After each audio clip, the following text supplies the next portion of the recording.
Come on. Get it together. You can do it. I believe in you.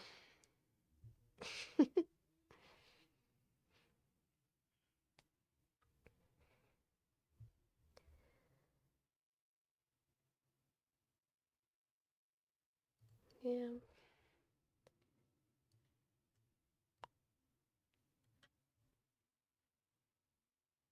Why?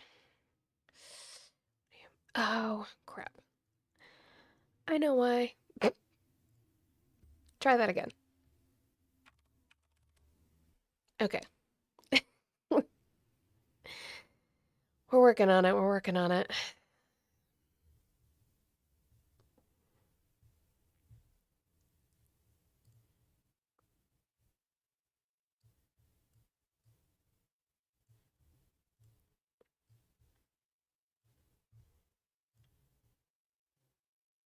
Okay. That.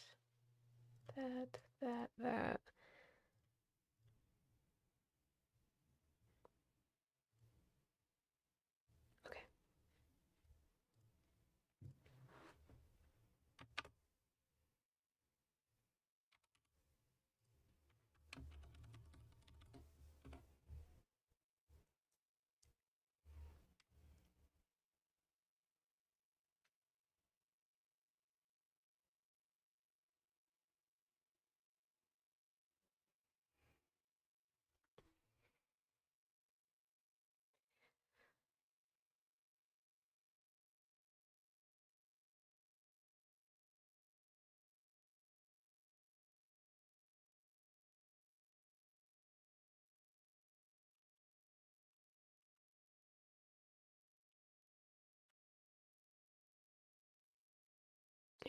Swarovski, I'm so sorry.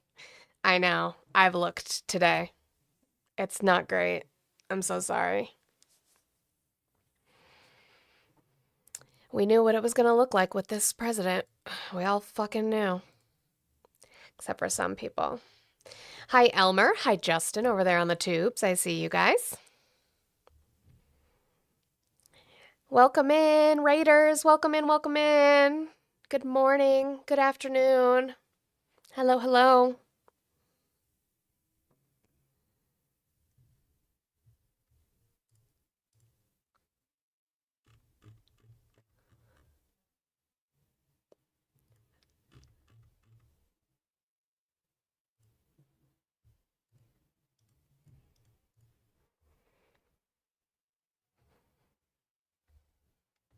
Hi, Feisty. Good morning.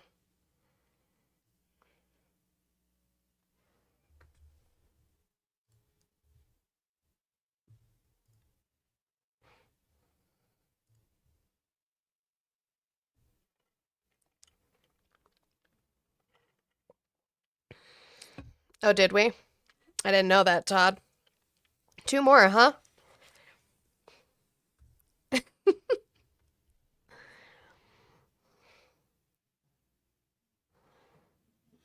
It was news to me, too. Yeah, that'll do it.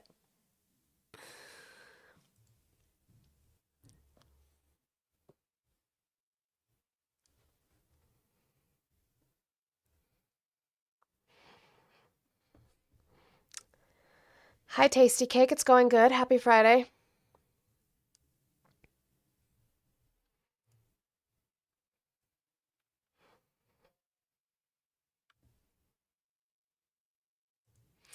All right. That has like another minute left in the song, but we're gonna go start getting ready, especially because I want to answer Andy in the YouTube chat who said, "How do you manage your intermittent explosive disorder?" I didn't know that I just spontaneously combust sometimes. That's interesting. That is interesting. Didn't know that. I apparently.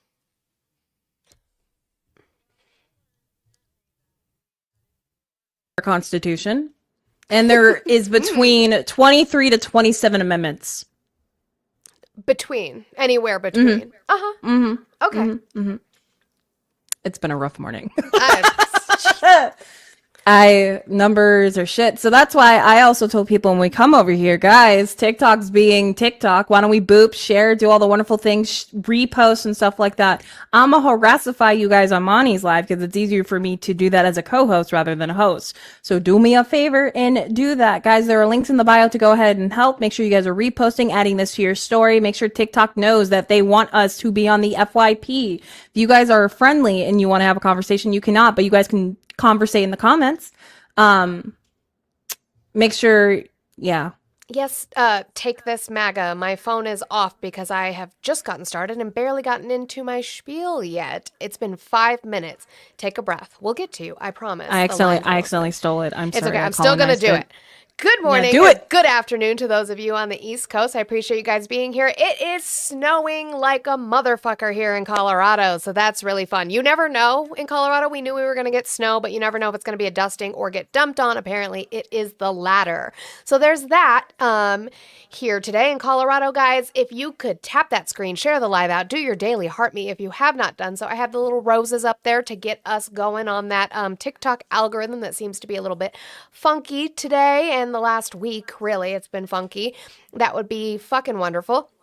I have not hit my gift goal at all this week. So if you guys could complete that 100 goal that I do have, this is my job. This is the work that I do every single day being here for you guys. I would appreciate it. The pay links are in my bio. I have Cash App, Venmo, PayPal, all the lovely, lovely links for you guys so that you can tip your content creators who are here every single day doing the work and speaking to these people so that you don't have to. I would appreciate it. Also, guys, I have a lovely little purple bar. I would like us to get to 50,000 likes for the first hour of me being live and get to a total of 100,000 before we end today. That would be fucking awesome. And you have a little bar to track your progress. I appreciate you guys being here. Keep doing all the good things. Keep supporting. Keep fighting the good fight. And we can get started in just a moment. I have to update the goal now because the roses are gone. Sorry. No, I love you. Thank you. But you know I have to fight with the gift gallery because I know put you. them Yeah. from lowest to highest order. TikTok. And to insensitize people to continue to do that wonderful 0 goal above Monty's head. I told you guys I go live. I didn't tell you how long I'll go live. Make sure you guys didn't touch my goal at all today. So make sure you guys are touching Monica's goal and doing all the wonderful things. If we are able to complete it, I will go live after. Do that one, I guess. I don't know. Just which one did you pick? Good game. Yeah, that works. GG. GG. Gaga. Okay. So I'll turn the phone lines on, but I do have an outline. It does exist. I promise. Okay. Where were we going to get started with today? Oh, I know. Kristi Noem got demoted. That's where we were going to start today. Kristi Noem is an unemployed hoe. Kristi Noem is an unemployed hoe. They're hiding her in a corner in the same way that they hid Mike Waltz after the Signalgate stuff. Instead of getting Pete Hegseth in trouble, they just moved Mike Waltz to be UN ambassador. They're now moving her to be some sort of special envoy. Hilariously, on the video that I made yesterday, somebody commented and said, "You do know she's getting a promotion." They might have meant demotion, but that's not what they said. So they said promotion. I'm like, hiding her in a hole where she's just working with diplomats is not the flex you think it is, but you know, sure, whatever. Do that. That pesky D just comes up out of nowhere, you know? So what I'm going to do is I had videos from her testimony that she had done the past few days, right? And I'm actually going to go over a couple of those videos. We're going to talk about why she was demoted, like the reasonings for why. And it's unfortunately not going to be any of the things that we think that it should be, but you know, it is what it is. Oh my goodness. Wait. Oh, thank you, Scotty, for the 31 on the PalPay. Happy Friday with the he. Have a good weekend. Thank you so much, Scotty. Guys, make sure you're putting W's in for Scotty and that you're supporting the people who support me because I appreciate it so much. That and what you left my amount at. You knew exactly what 69! you were doing. Hey, yo. In sight. That erection. So You knew what you were doing, Scotty. You knew what you And were it doing. worked. So here's the thing. We know under Kristi Noem's lovely lack of leadership within the DHS and with ICE, we have multiple killings of U.S. Yes, I said it. I said it, Cass. I didn't mean to. And it got clipped because my community never lets nothing slip up in this bitch. We know that there were multiple killings of U.S. citizens from the CBP and from ICE under DHS. We also know that there were multiple deaths of immigrants also within custody. We just had one recently. There was a man who was having issues with an infection in his tooth, and he was not able to get the medical care that he needed while he was being detained by the U.S. government, and he actually passed away. Lovely, right? We love that. So now we're going to talk about, with some of these clips, about reasons why Kristi Noem was fired. And most of it, I think, honestly, has to do with not about the deaths, not about the mass detention and the treatment of immigrants. It has to deal with the fact that her corruption was uncovered and she threw Trump under the bus for it. And that's why. And we'll get into that in a minute. Thank you for calling the stream. Can I get your age, state, and who you voted for? Oh, okay. Or not, I guess. Sure. Hang up. Whatever. So this is going to be Dick Durbin questioning her about this luxury plane she's supposedly taking with Corey Lewandowski, her supposed side piece. Now, I did want to lay out something real quick. When it comes to the Corey stuff, I have no problem with us making fun of her for possibly having an affair with him. What I will say is that I don't give a fuck about her having an affair. What I give a fuck about is that she's not supposed to be fraternizing with subordinates. He works underneath her. That's where the fucking problem is. So let's not do the misogyny. Let's do the job part. Thank you for calling the stream. Can I get your age, state, and who you voted for? I'll just block your number if you keep doing it. You understand that, right? Okay, cool. Done. Underneath her. Stop it. Stop. While Republicans claim the DHS shutdown is putting us at risk, the reality is this administration has engaged in mass layoffs of career national security officials and diverted many others from protecting the homeland of the president's with the president's mass deportation campaign. This is all while Secretary Noem is sitting on an unprecedented amount of appropriated funds, more than the United States Marine Corps. The Republicans in Congress gave her this and gave her virtual decision-making power in terms of the execution of policies. And she is spending nearly $300 million on a fleet of luxury private jets so she can travel in style. Really? $300 million for jets. He did I have that one? Again, this is, I didn't get to these, so they were in a specific order at the time. Now they're, in a little bit of a different order. So we're going to go to her being questioned about her spending. This is what Donald Trump specifically called into Reuters and talked about the fact that he did not know about this, even though she said Trump knew about this funding that they spent for ad campaigns, over $200 million in ad campaigns. So we'll get into that in a minute. This is with Senator Kennedy. Thank you for calling the stream. Can I get your age, state, and who you voted for? You're just going to spoof new numbers to do that? That's cute. Go to school or do something with your life. That's weird.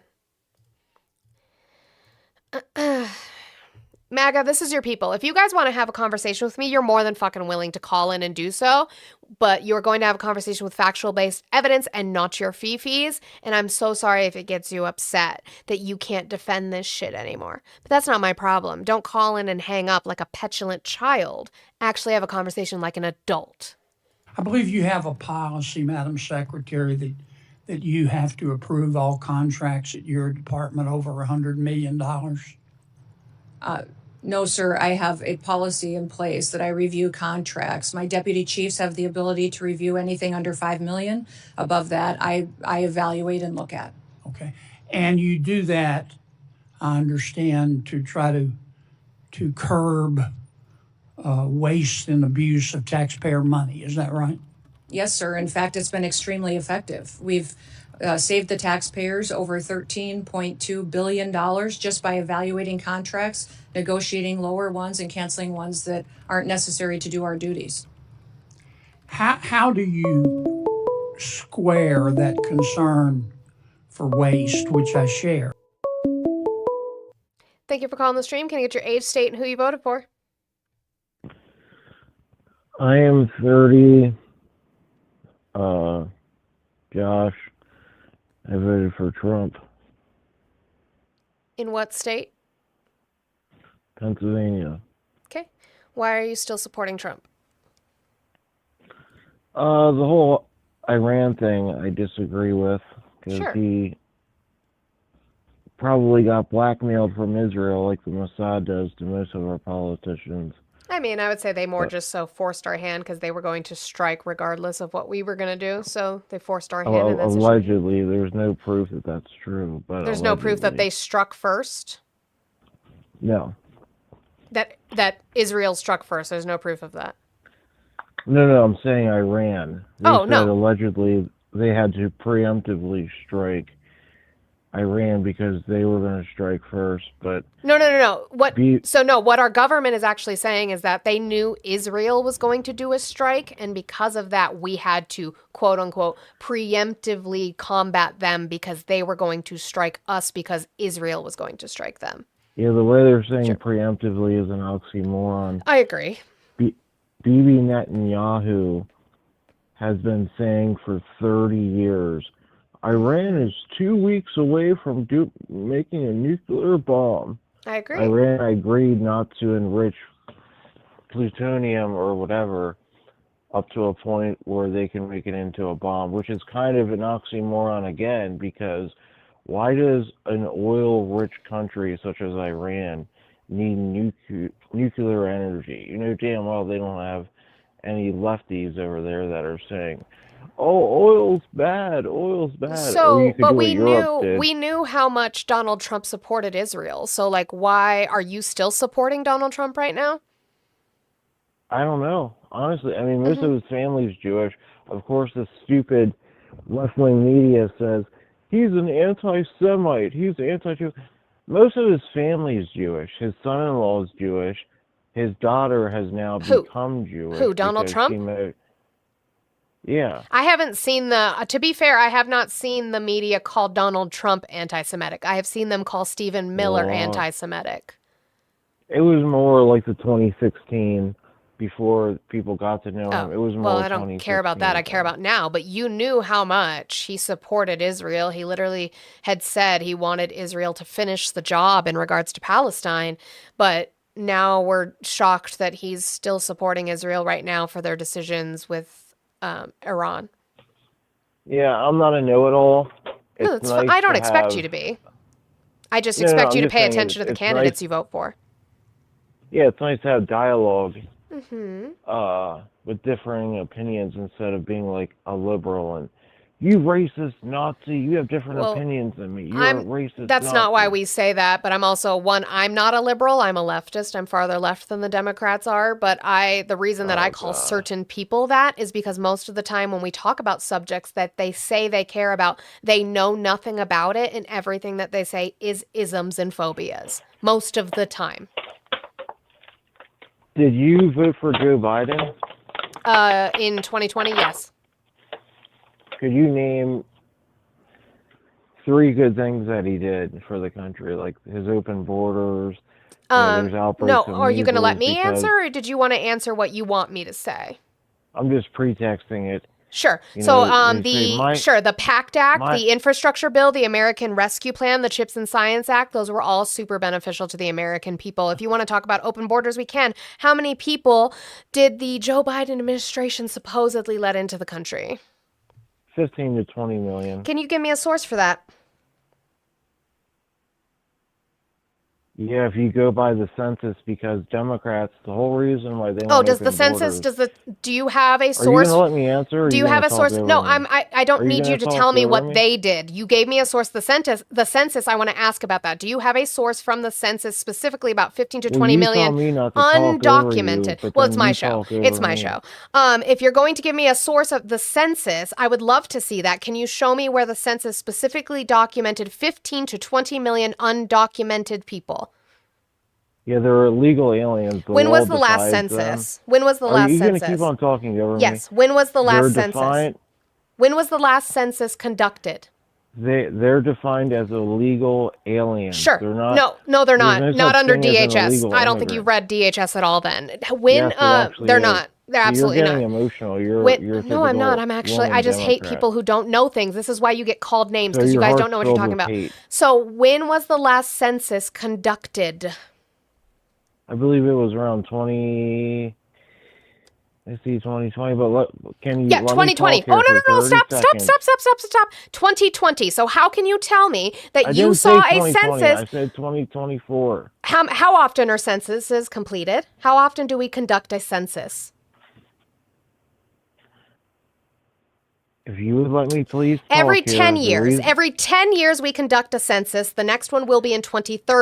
okay? You sound like you're getting 2020. upset. So how can you tell me that the census Oh my told gosh, me you're that getting really there was upset. 15 to 20 million undocumented immigrants came in under the Joe Biden administration when the census was conducted in 2020? Okay, do you want to let me give you a response? If you notice, the reason why Democrats want open borders is they know they can't.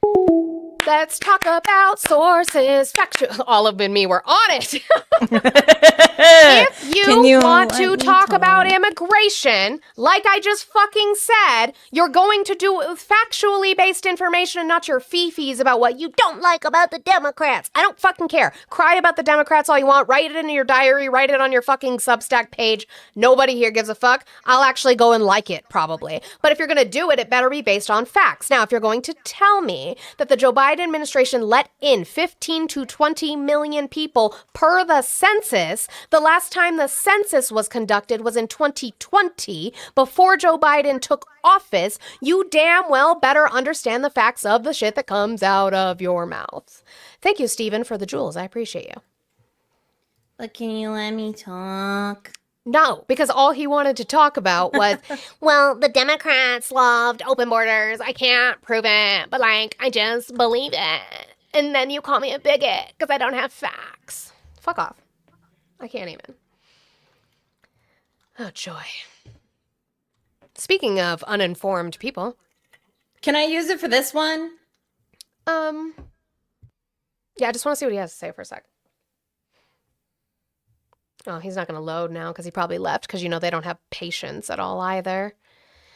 My facts are wrong. Jay in the YouTube chat, go ahead and call then. Tell me how my facts are wrong and give me the correct facts. Again, I'm always open to that. If there are facts that I'm missing, go ahead and show them to me. I would love to see them. If not, I'll get back to Kennedy ripping Kristi Noem for her expenditures on ads for self-deportation, which these ads were just her horseback riding in South Dakota by the what the fucking monument, Rushmore. With the fact that you have spent $220 million running television advertisements that feature you prominently. Sir, the president tasked me with getting the message out to the country and to other countries where we were seeing the invasion come from, with putting commercials out that told them that if they were in this country illegally, that they needed to leave, or we would detain them and remove them, and they'd not get the chance to come back to America the right way. That has been extremely effective. Ask you to run these advertisements, is that right? We had that conversation, yes, before I was put in this position and sworn in and confirmed, and since then as well. Okay. Did you bid out those service contracts? Yes, they did. They went out to a competitive bid, and career officials at the department chose who would do those advertising commercials. And the people that you ended up picking, were people who had formerly done your political work back in South Dakota. Is that right? No, that's not correct, sir. I think it is. No, it's not, sir. The individuals who, I believe the careers who they chose were two different media firms. There's been conversation about their subcontractors, but we have no legal authority to look into subcontractors on work like that. But wouldn't you, since you work for the administration that is so worried about corruption and fraud and waste of money, you would think that you would look into that, right? Well, that's interesting. Let's get to Adam Schiff is going to ask about that subcontract further.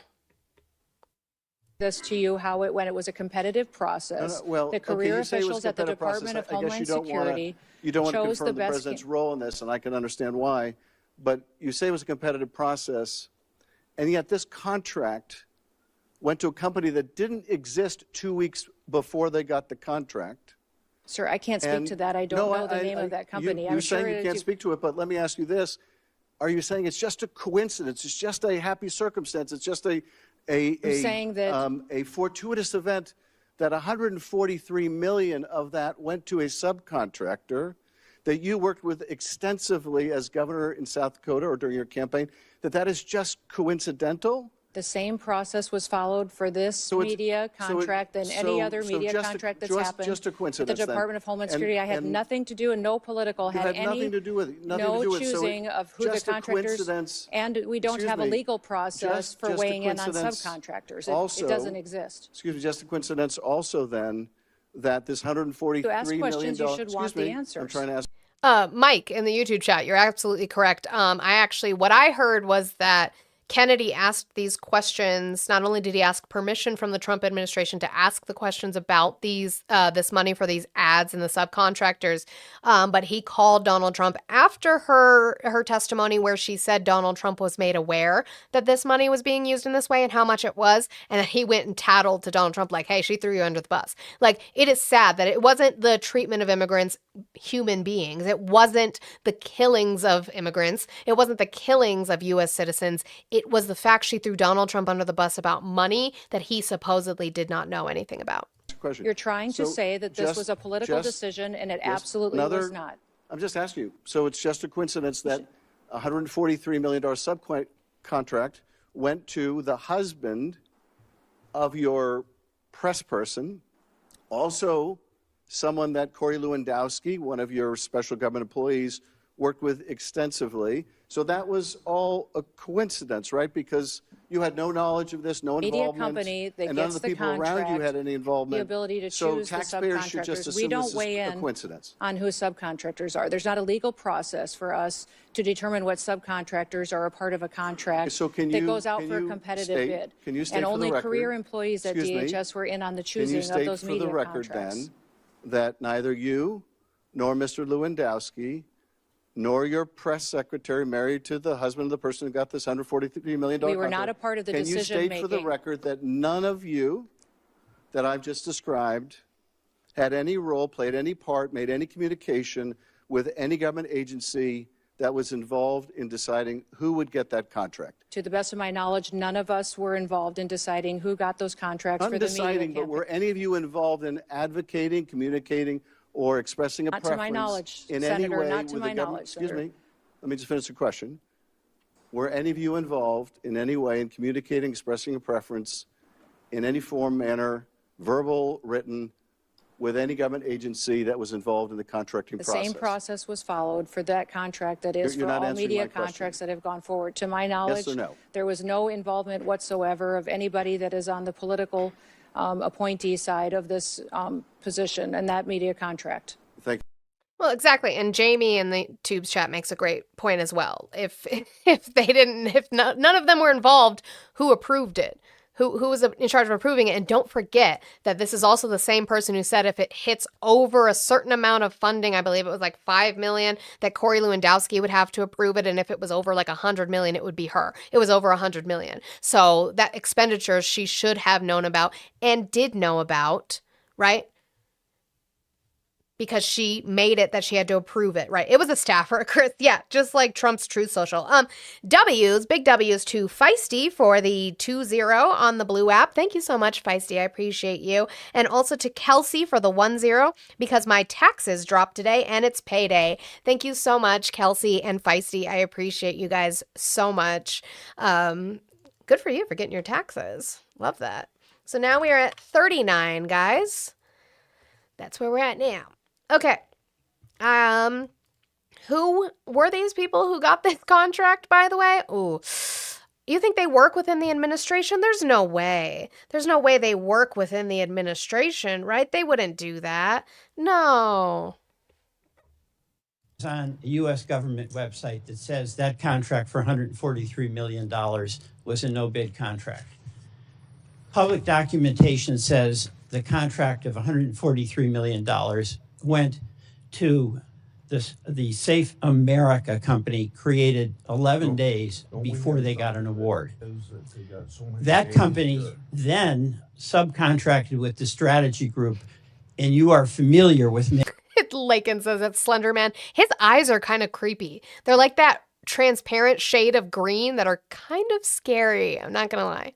Any of the principals in the strategy group. Oh, Feisty, it was my Soros money. Thank you. Yeah, we are getting to that point, guys. It's a new month, so your Antifa dues are due. So you need to pay me that Soros money and your Antifa dues, or else we have to kick you out of the club. I'm so sorry. And especially because it's Friday, we're gonna have really good snacks today and juice boxes. So if you guys don't pay your Antifa dues, sorry, we just can't do it. George Soros has a very strict policy on the people who are in the club. Correct? I know one of them. Mr. Yoho. Yes. And let me show you a photograph. That's Mr. Yoho standing next to you, correct? Yes. Now, Mr. Yoho is also the husband of your former spokesperson. Is that correct? Correct. Tricia McLaughlin. Yes. So your former assistant secretary and her husband are the ones that got the subcontract from Safe America, or from Safe America. That's what the record shows. Any dispute about that? No, except there was no politicals, myself or anyone else besides career employees who were a part of that process. Except for putting out those contracts and choosing generous. those vendors. But what you have is the Republican operative. Well, you're trying to insinuate that I'm not insinuating. I'm stating a fact. Yeah, factually. He's not insinuating shit. He is saying that the company with which you gave this contract to, a $143 million contract, was created 11 days before the contract was given out and awarded. They were not an incorporated company until 11 days before. You gave them that contract. The person who owns this company, this subcontract, is the husband of, at the time, the current press secretary for DHS, Tricia McLaughlin, who has since left. What? He's not insinuating shit. You guys talk about corruption. You guys talk about waste, fraud, and abuse, but you don't care when it's right in front of your face. This company was not a company until 11 days before, and the person in charge of that company is the husband of the former now press secretary for DHS. So her press secretary. That's not fishy to you guys at all? The fact is, you're saying that I weighed in on this contracting process and I did not. Mr. Chairman,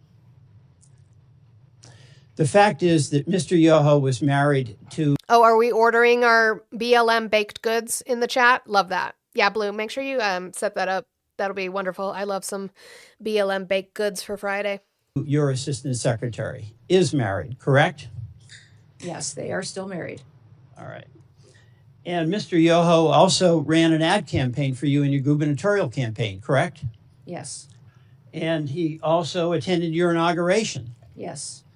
And Mr. Yoho received $8.5 million, or his company did, from the taxpayers of South Dakota when you ran an ad promotion showing you doing various jobs like a plumber and a dentist, correct?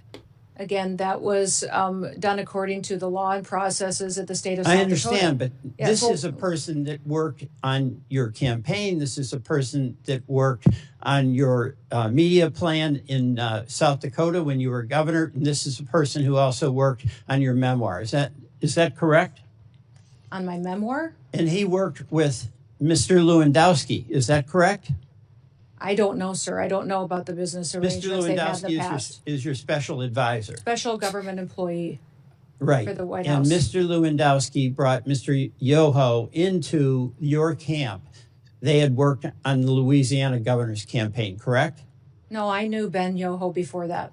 All right. So the person that you knew, Mr. Yoho, the husband of your assistant secretary, is the person in the company that got the subcontract 11 days after this original company, Safe America, was founded. That's the record. So I have a question. Did Mr. Lewandowski receive any compensation directly or indirectly from Safe America or from the strategy group? Senator, I don't have any information to that. I can't speak to that. Would that be of interest think so. for you to find out? Sure. What, bitch? Yeah! Maybe you should find out if the person that you are being accused of fucking, who works underneath you, probably should find out if he got compensation for giving out this contract to your friends. Maybe that would be a good idea. And she says, sure. Is anybody else wondering why else she was fired? Interesting. Also, will you ask Mr. Lewandowski, did he get any compensation directly or indirectly from these contracts? Are you asking me to go ask Thank him? you, Mike, for the jewels. am. I appreciate it. Ask your special government advisor, I can do that. and you'll get back to Get back us. to you. Yes, absolutely. Oh, she might not get back to you, Mr. Welch, because she no longer has that job. So you're going to have to go after her a different way. W, Juicy Juice Godfrey for the 5 on the green app for the dues. Thank you for getting your Antifa dues in. Make sure you get with blue for what kind of sweet treat you want from our BLM bakery run. We are doing our fundraising for our Antifa group. So we have to make sure that we get a nice sweet treats out of the BLM bakery. We do love that. Also, thank you to Newshound for the 20. You get to pick out a sweet treat for today and one to take home, Newshound. Thank you for the 20 for your Antifa dues. I appreciate it. We have to make sure we keep the George Soros train slush fund running. If they're going to be corrupt, damn sure we're going to be corrupt too. So thank you, Newshound, and thank you, Juicy Juice Godfrey. Love that. Okay, let me do math. You know, my favorite subject. Make sure Steve isn't here. Don't tell Steve that I'm live because he'll come in here with some dollar and cents shit and fuck with me because that's what he likes to do.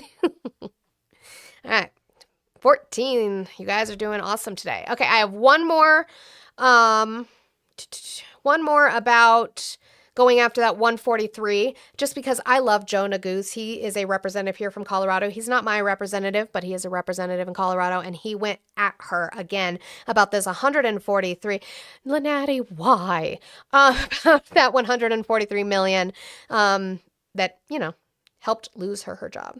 You want a box of Thin Mints for your dues? Yeah, but it has to be from the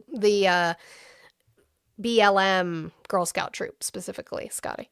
Two of them were That's chosen. inaccurate, Madam Secretary. I'll read from the notice from your agency.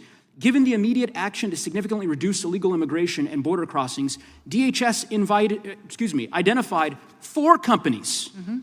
4 of the hundreds of thousands of companies in the United States. You identified 4. One of those is this Safe America Media company. Where is Safe America Media headquartered? I don't know. I don't know either, Madam Secretary. We can't find it. We can't find a website. We did find an address that's registered for this company. Do you know where that address is? Is there a problem with this contract? I'll Because tell you was about done it. according to Madam law? Secretary. Yes, apparently there fucking is a problem with the contract because you don't have a job anymore. It was done by The career address is officials. registered to a It political was operative. dollars that were spent Madam Secretary, the to company, inform and then I'll give you an people that opportunity to the respond. laws- The company is registered to a political operative in Virginia. Do you know, just by way of example, whether this company that received $143 million in taxpayer dollars, has it ever done work for the government before? I don't know. I can't. The answer is it has not. And do you know why we know that? Because it was incorporated 8 days before this contract went out. You want the American people to believe that this is all above board? Yes, that $143 million of taxpayer money just happened to go to this one company that doesn't have a headquarters, doesn't have a website, has never done work for the federal government before, and is registered apparently or attached to a residence from a political operative. And of course, one of the subcontractors of that contract, as you know, is a political firm that's tied to you back when you were governor of South Dakota. The reason why I ask these questions is that this is taxpayer money.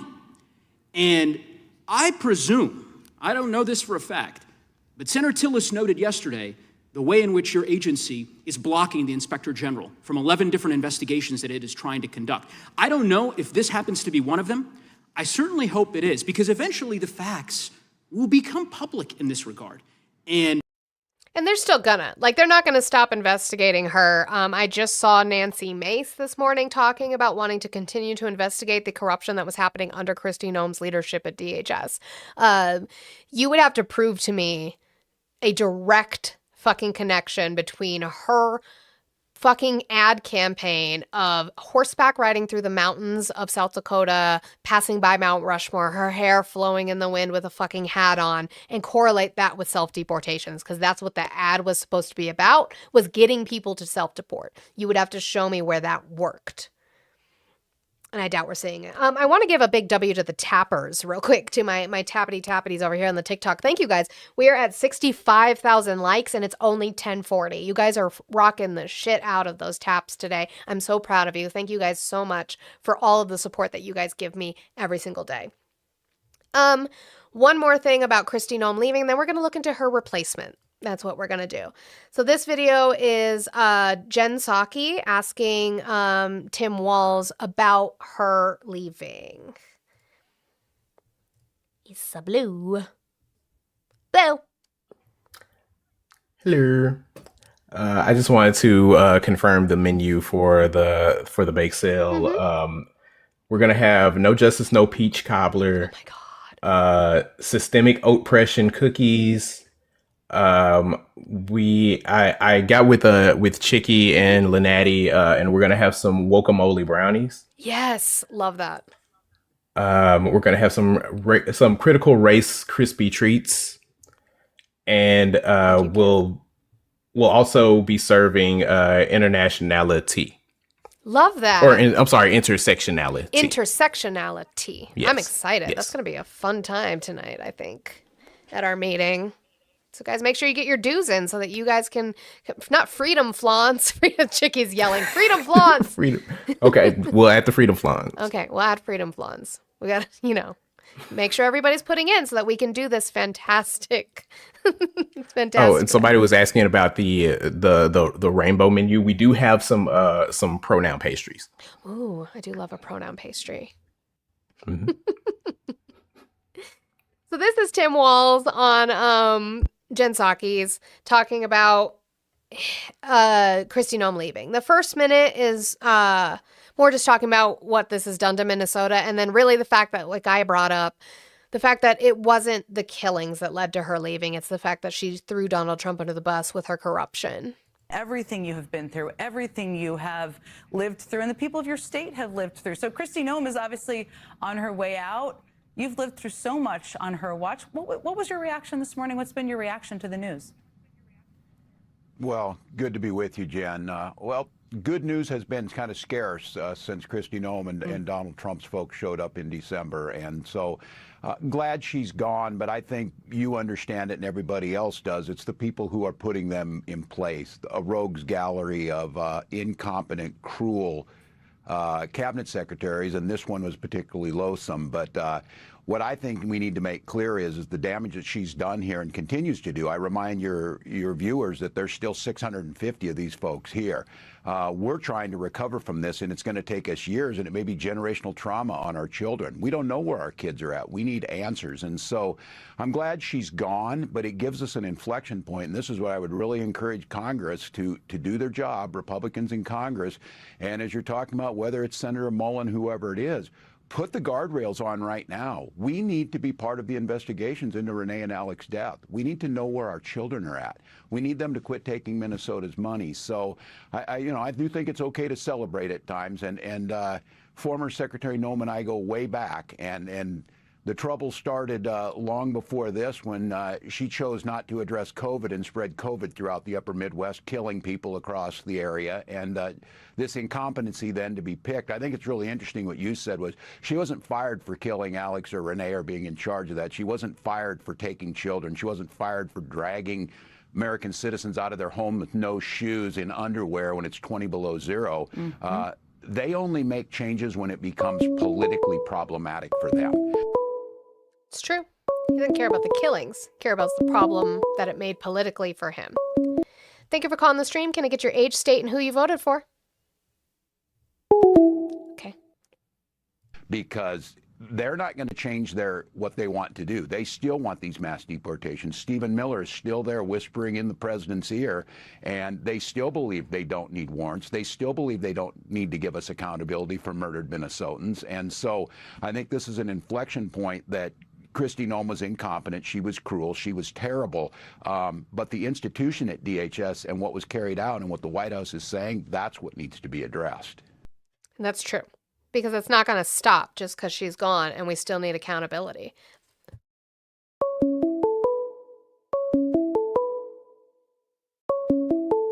There it is. I had to sneeze. Thank you for calling the stream. Can you get your age, state, and who you voted for?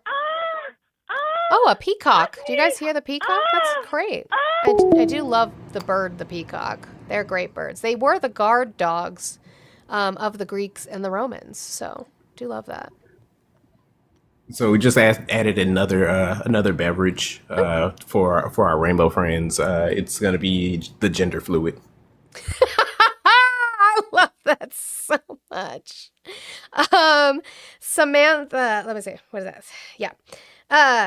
Samantha, thank you so much for the $13.75. Why do you hate me? For Antifa dues and a cherry pronoun pastry. Love that. We can definitely get that for you. Luckily, I don't have to do the math on that because I got saved from that with Dragon's Celt with the 3.14 for pie for the BLM bakery. We need to have pie with 3.14. Thank you, Dragon's Celt, for that. And also thank you, Dawn, for the $5 dues. Thank you guys so much for making sure we are getting our Antifa dues in there. We have to function. You know, we hate America, and the only way we're going to be able to do that is if we get these Antifa dues in here and make sure George Soros keeps funding us. So... We did the goal! We did the goal. I'm so proud of you guys. Thank you so much. That means the world to me, this support. It truly, truly does. I need to pay bills. And so this helps because, again, this is my job. And I will make sure that all of that gets forwarded to George Soros so that we can get this... get our meeting funded today. Olive's goal was not touched at all today, guys. Olive's goal is 50. So her pay links are in her bio. If we could help her out with that, that would be great. I would appreciate it. Read your reminder, Lakin. Reminder. This is Lakin's reminder. Everybody listen up. Reminder, after the Antifa meeting next week, we'll be watching the Harvey Milk documentary for the LGBTQ portion of the meeting. Love that. I love But that. yeah. But if you guys want to help out with mine, Justin for the 5 on the pal pay for laundering my Antifa dues brings me. Actually, so someone, I don't know if you got this sent to, and I don't know who this is. I don't want to say their name because I don't know if they go by a different name on TikTok. Sure. But someone sent me 10 on the Blue app, so this brings me down to $35. So if you guys want to help out clean my goal out, links are in my bio. I do not have Green app. I only have the Blue and the pal pay. So. The Blue and the PalPay. Link in bio. Where was that one I did have? Kayla, this is for the BLM bake sale. Yes, the BLM bake sale, Kayla. Also, we're gonna have the mainstream media macchiato. For those of you who are lactose intolerant, we also are going to have the defund the dairy. I defund the dairy. I also make a really good dip as well. A good buffalo chicken dip. Babe, no. It is snowing really bad. I understand that. He says, I think the kids are going to have to stay at school. Why don't you go pull them out? You can go get them. I heard that you switched your day so that you work tomorrow instead of today. Why don't just go take them out of school? If it's going to keep getting that bad. They can spend the night. It's fine. Like, just go get them. Fuck it. Give them an early day. Bubba would love that. Thank you for calling the stream. Can I get your age, state, and who you voted for? Hi, I'm 34. I voted. 34, and you voted for who? I'm sorry? I voted for Trump. Okay, and from what state? I'm from Nevada. Okay. Why are you still supporting Trump? Because he's good for Israel. He's going to help Israel. Oh, that's gross. Good because Israel's always getting attacked, by other. Anyway, so Mark Wayne Mullin is the one who's taking over for Kristi Noem now in DHS. This was him on January 6th of 2021.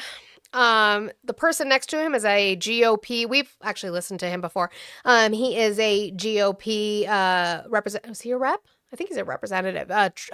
Troy Nels. This is Troy Nels, who is carrying pieces of wood from the chamber to keep at the door of people who were trying to get in with weapons. As you can see here, you have Capitol Police officers. This is where one of the entry doors was on the first floor. And this is our new DHS leadership. This is Mark Wayne Mullin from Oklahoma. And he is down there on the floor. Yeah, it would have been them, not the senators. Down here on the floor hiding.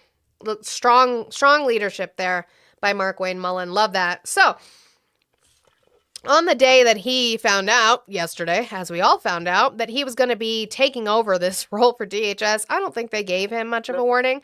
Fox News quickly tries to ask him what his goal is going to be as DHS Secretary. He doesn't seem to have an answer for that. 30 seconds. Dragonspelt for the 3.14. I deserve some pie too. Thank you. Love that. Now I gotta do decimals. Decimal points.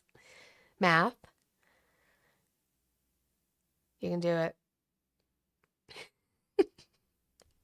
What did you have left before that? Now she's not going to talk to me. Wow.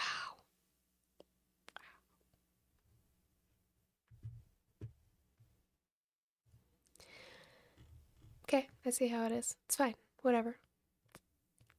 Just like a really initial question. I mean, there's so many things that's happening within DHS. What would be your main objective or goal? We got to, we're gonna get focused on that, and we'll get back to you on certain details. Yeah. Just like a really initial question.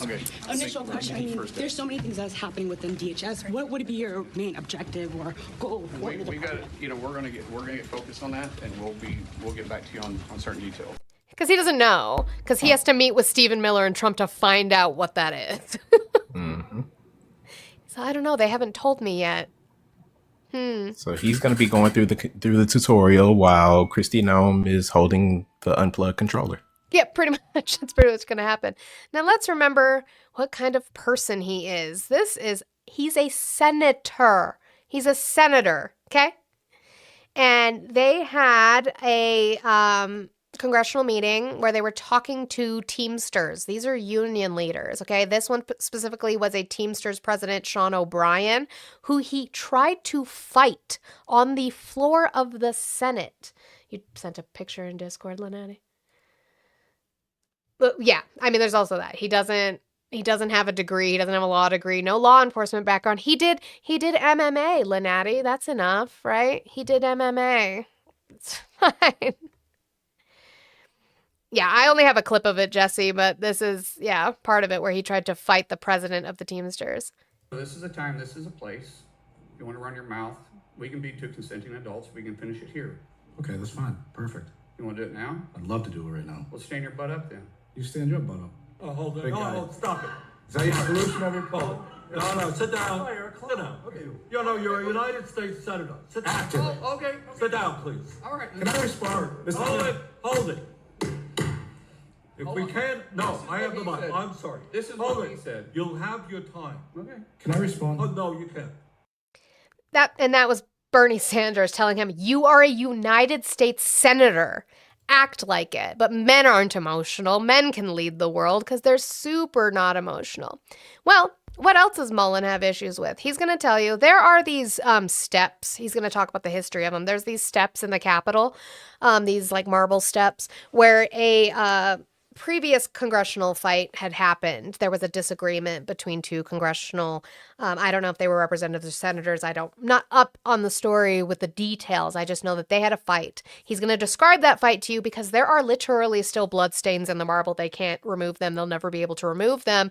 And he's going to tell you that. But then after he tells you the history of that, he's going to describe to you how he thinks that this is how we should handle the news, the journalists who write bad about Donald Trump and about the GOP. Kincaid got mad, went home, got a gun. As they were coming down the stairs, Kincaid decided he had enough and shot the former congressman in the face. Where this blood is, you can see the stains still on the stairway. 11 days later, the former congressman passed away from his wounds. Kincaid pleaded not guilty and was found innocent. Now, there's a lot we could say. So again, that's the story of what happened in the Capitol steps. He showed you the steps. I've actually heard it's not just him. He didn't make this up. There are other Congress people who have showed us these steps. There are bloodstains there that will never leave the steps from this event that happened. I don't know when it happened. It was a long time ago. I'll look it up while we're sitting here. But now he's going to talk about the reporters. He just told this story about a disagreement being handled with fucking murder. And then he's going to tell you about journalists. About reporters and the stories they write, but I bet they would write a lot less false stories, as President Trump says, fake news, if we could still handle our differences that way. Kincaid got mad. There would be less stories from the news media that are fake. 1890, thank you, Kelly. If we handled them that way. Huh? That's the guy you put in charge. Yeah, so in 1890, Charles E. Kincaid and former Congressman William Preston Talby. Oh, look, there's a whole thing about it. Love that. I'm going to post that. I'll post that in the Discord later. For the live outline, you guys can definitely go look at that later. Love that. Love some history. But remember, this is the guy that they're putting in charge of DHS now. What else do I have for him? I have some of his other really brilliant fucking moments that we'll play for you here. In secession. No. So this is he's being talked this is about Venezuela when they went and took Maduro, and he talks about it. There was a lot of mixed messaging on that, the same way there is about Iran, saying it wasn't regime change and he was not duly elected, but also we left the VP in there. Was she duly elected? Then he fumbles his answers, which is why, again, as much as I am disgusted and this is not a benefit to have him in this seat, there will probably be more violence at the direction of Stephen Miller. There will probably be more killings, more maimings. God knows what they're going to do to these detainees in way of information. They're just going to try and hide that information a lot more than they've already been trying to do. He's a fumbling, bumbling idiot. I don't think he lies as well as Kristi Noem does, and I guess that's the one thing in our benefit, silver linings. No. What we did is we took out an illegitimate president. He was never duly elected. So there can't be regime change if he should have never been put in place to begin with. Was his vice president duly elected? I don't know how their elections happened. I don't know if they're on the same ticket or separate. I don't know how to know that works, but You don't know. Maybe you should know. I before you remind open your people mouth. all the time, Sean, that it wasn't that long ago, 47 years ago, before the Ayatollah came to power, Iran was more westernized than the United States. 47 years ago, Iran was more westernized than the United States. 47 years ago. War is ugly. It smells bad. And if anybody's ever been there War smells bad. He would know. Oh, no, he wouldn't, because he's never served. and been able to smell the war that's happened around you and taste it and feel it in your nostrils and hear it, it's something that you'll never forget.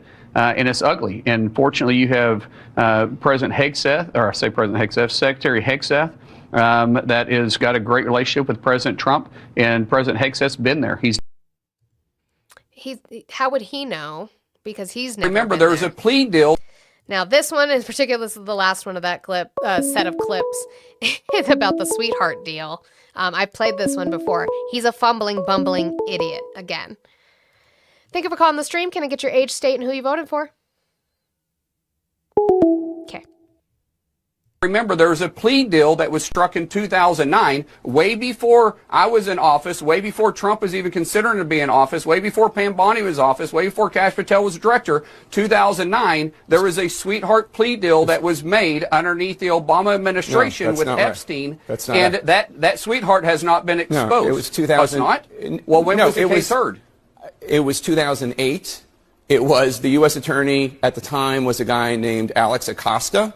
He was a Bush appointee. He went on to become President Trump's Secretary of Labor. It all took place in 2008. Who was in office at the time? 2008, George W. Bush. Who was in office at the time? I don't know, Mark Wayne Mullin. You should probably know that. Thank you for calling the stream. Can I get your age, state, and who you voted for?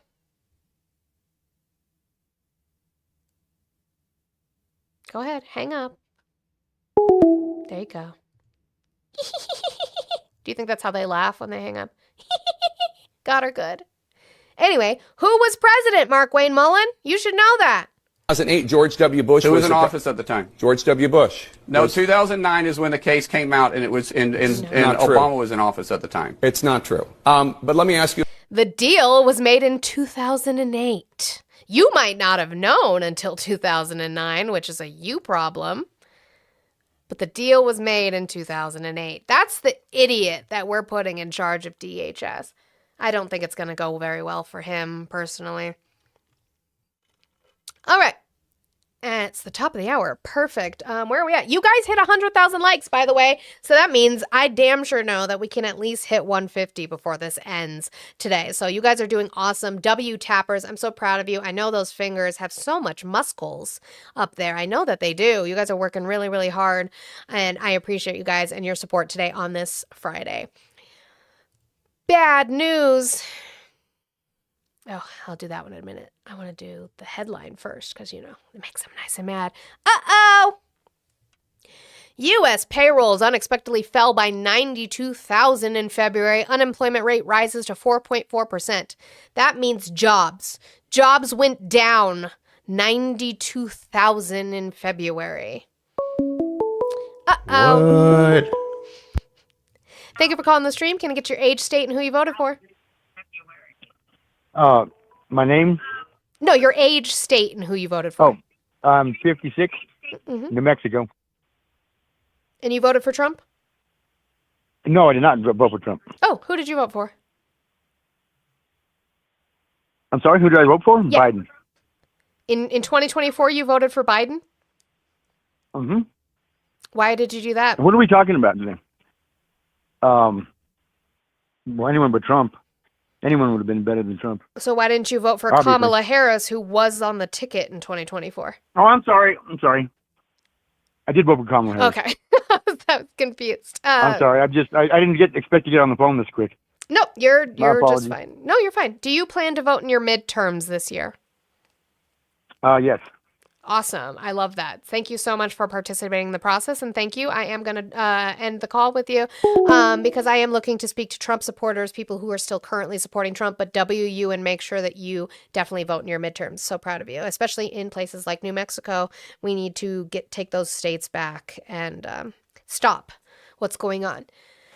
Like losing jobs. So We're going to talk about it. The U.S. economy lost jobs in February, a month marred by severe winter weather and a strike at a major health care provider, the Bureau of Labor Statistics reported Friday. Non-farm payrolls fell by 92,000 for the month compared with the estimate for 50,000 and below the downwardly revised January total of 126,000.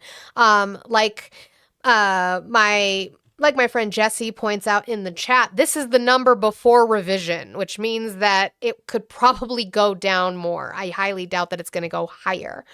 That it'll be more that we lost, not that we gained. February marked the third time in the past 5 months that payrolls declined following a sharp revision showing a drop of 17,000 in December. So here's this lovely chart. Again, this is from, yes, this is CNBC. I understand that. And you guys are going to be upset about CNBC. Sure. But what they do is they source their information, right? So this is Fred. All Fred did was put together a chart based off of the numbers that we have from the U.S. Bureau of Labor Statistics. Hold on. I got to do my puzzle piece. Yeah, I did it. So you're going to have these numbers. Here's 2022, right? This is, we're starting to like, job creation because we're gaining back jobs in 2022, right? But even so, you get to 2024, you're still having positives in 2024. 246,000 jobs created, 118,000 jobs created, 193. We get to Donald Trump, the first month, negative 48,000. He starts to see some little bit. Okay, we're adding a little 13,000 jobs in May. That's it. That's crazy. But to be fair, this was Liberation Day month, so that would fuck it. And here we are going negatives. They only added 126,000 in July, which is the highest we've seen yet in his entirety of being in office, his second term, and now we're negative again. Compare that chart to this chart. How we doing, folks? How we doing? Doing okay? Okay. At the same time, the unemployment rate edged higher to 4.4% as jobs declined across key areas. I'll say it was 4.3, so it really didn't change that much. It increased by 4 to 4.4, but it is.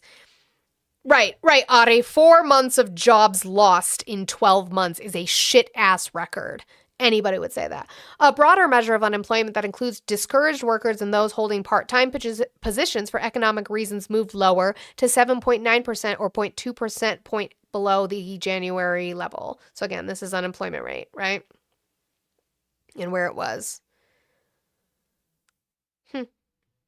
Started going up. And back down, and we're starting to go back up again. Healthcare, the primary growth driver in payrolls for at least the past year, saw a loss of 28,000, due largely to a strike at Kaiser Permanente that sidelined more than 30,000 workers in Hawaii and California. Though the strike has since been resolved, it occurred during the BLS survey week, so it subcontracted from the jobs total. That's true, right?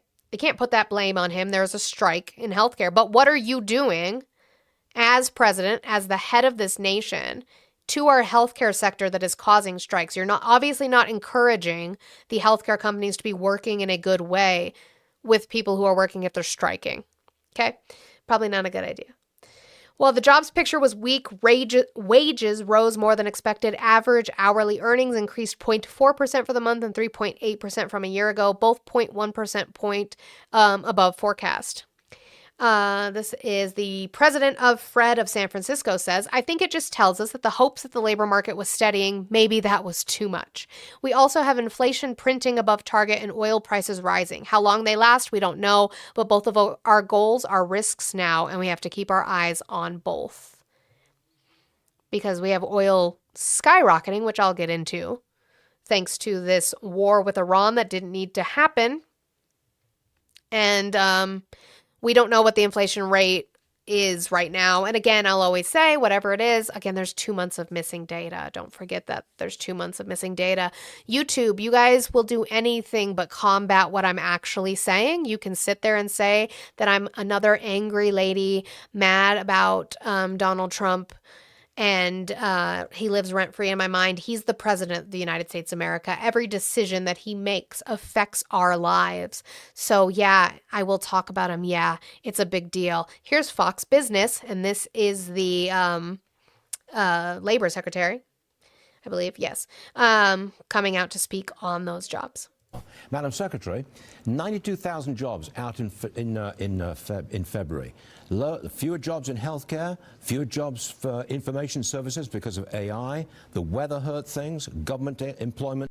That part too, by the way. The amount of people who have lost their jobs because of AI.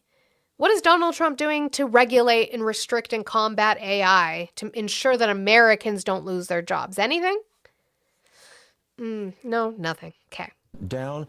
If you add it all up, it doesn't. Newshound, AI is a bubble, and it's going to burst, and it's going to burst hard, and it's going to make 2008 look like a picnic. Look good for the Trump economy. Yeah, I couldn't agree with you. I think we have to address the fact that this is not a good report in its raw numbers, but we have to also talk about why this possibly has happened, this snapshot in time. It was mentioned the weather. We saw healthcare numbers go down. We saw a record strike in California, over 30,000 jobs lost there, but that has been resolved, so we're hoping to see those numbers tick back up next month. But overall, They're hoping they tick up next month. we've gained 60,000 new jobs over the last 2 months. So this is important for us to recognize what the message is here, what the noise is, and how focused the Labor Department is in making sure that we can bring back those jobs in construction, manufacturing. We're seeing the confidence go up. We've seen the investments that the president has made. I've said it over and over again. The president and I talk. We visit on this often. It's important to him. We're laser focused to make sure that we have that skilled workforce, and it's just going to take some time. So we're recognizing what happened this month, and we're going to stay laser focused to bring those jobs numbers up. Oh, by the way, the Dow right now, it's not at 50,000. Uh-oh. But the Dow, where's Pam Bondi? And yes, Jesse, I just found that there was a executive order in December of 2025 ensuring a national policy framework for artificial intelligence. This is designed to limit state-level AI regulations and promote a minimally burdensome national framework to foster industry innovation. So he prohibited states from being able to regulate AI in their states. And yet the job numbers look the way they do. And anybody is shocked by that? That's interesting. Where did I have? Yeah, I remember when Microsoft laid off all those employees because of AI, and then told those laid off employees to use AI for therapy. Yeah, that was crazy.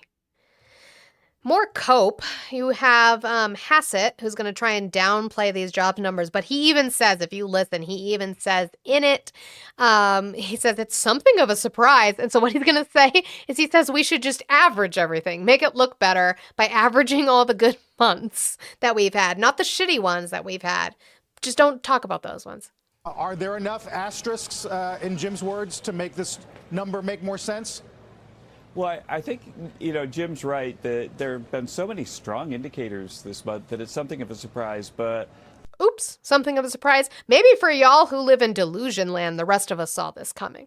There's some weather, there are strikes on the West Coast, and I think that we also have this birth-death model, a change in the procedure at the BLS. And so I think what we need to start doing with these jobs numbers, at least on the payroll side, is take the average over a few months. And if you take the average over a few months, we had a surprisingly positive one last month and a surprisingly negative one this one. But on average, it's about what we expect to be seeing, because immigration has gone down by so much that break-even employment is probably in the sort of 30 or 40,000. How long are they going to do that? How long are they going to blame immigration? They're trying to say that the numbers look like this in the job market because we're deporting immigrants, except that your own BLS report doesn't say that. I haven't shown it. I just did the CNBC overview of it, but I have the actual BLS report and it doesn't say that. Again, yes, strikes in the healthcare industry, but it says AI jobs and again, government jobs because you just keep firing people. Nowhere is it talking about a loss because of deportation. It is just something they are saying and they are lying to. Yes, Ari, they're going to use it the entire term. It will be January 19th, 2029, and they are going to be saying, what about Joe Biden and the immigrants? 1,000 jobs a month range. And so, yeah, I think it's consistent with everything else we're seeing, which is that the economy is really strong. Are there enough? It's not. Where? By what metric is the economy strong right now? Where? Speaking of other economic bad news, this is just a concerning indicator. If you're looking at indicators, this one is concerning, and it is the fact that people have been pulling out of their 401ks. People don't do that unless they are in dire straits. A record number of people tapped into their 401ks early last year. How many did that? 6%, or about 4.5 million people, took out hardship withdrawals. The number's concerning, but it is easier to tap your retirement account early because of changes that Congress has made in recent years that allow you to do. Sure, but it being easier to do doesn't mean that people will do it unless they have to. People are pulling out money out of their 401ks because they have to, because they're not getting money. And Otto, you make a great point for that last video as well, which is that if it were truly due to immigrants, we would have so many more jobs open. And that's the thing. If you look at the BLS report, the actual amount of open jobs hasn't changed much. It says it changed very little. So again, people are being fired, but the jobs aren't being listed to be refilled. People are just being fired. So where is this benefit to the American people? I keep asking. I keep wondering. Gas prices. A lot of Trump supporters like to claim that like federal jobs aren't real jobs and stuff like that. Though, for one, those are real jobs. Yes. Two, when they cut like funding to government programs and government jobs, that doesn't just affect those jobs. Mm-hmm. There are also private sector jobs that work alongside those, right, that get affected by that.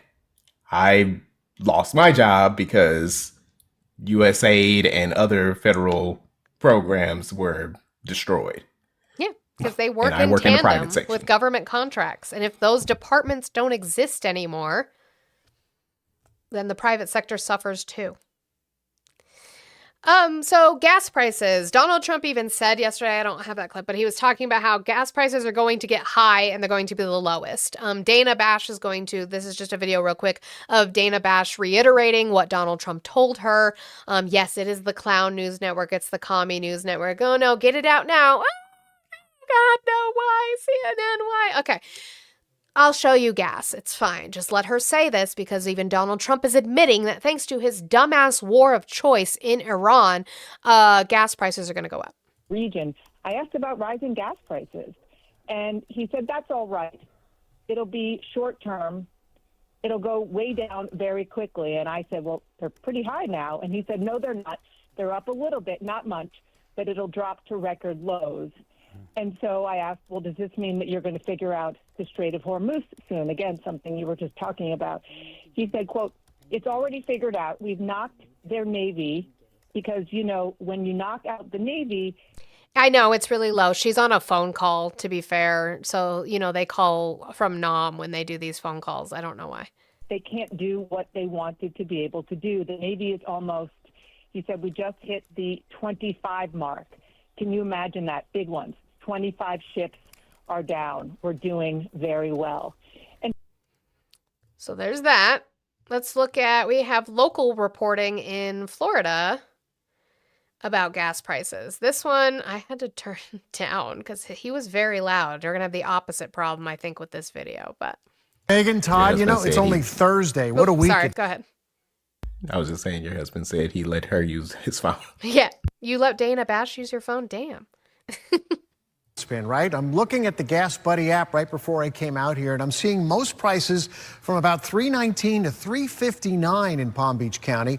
More of the $3.29 pricing up on the Treasure Coast. Now, we did see another jump in the price of gas and diesel today, with new deliveries to gas stations out of Port Everglades in Fort Lauderdale. This is all driven by the price of oil, which was up and down around the $80 a barrel mark today, and it's all because of what's happening in Iran. Now, we've seen the price jumps nearly every day this week, and this afternoon, I talked with gas station owner Alex Fernandez. So it's going back up today, the gas. Compared to yesterday to today, port-wise, it's a little bit more open. They have it more free-flowing and everything.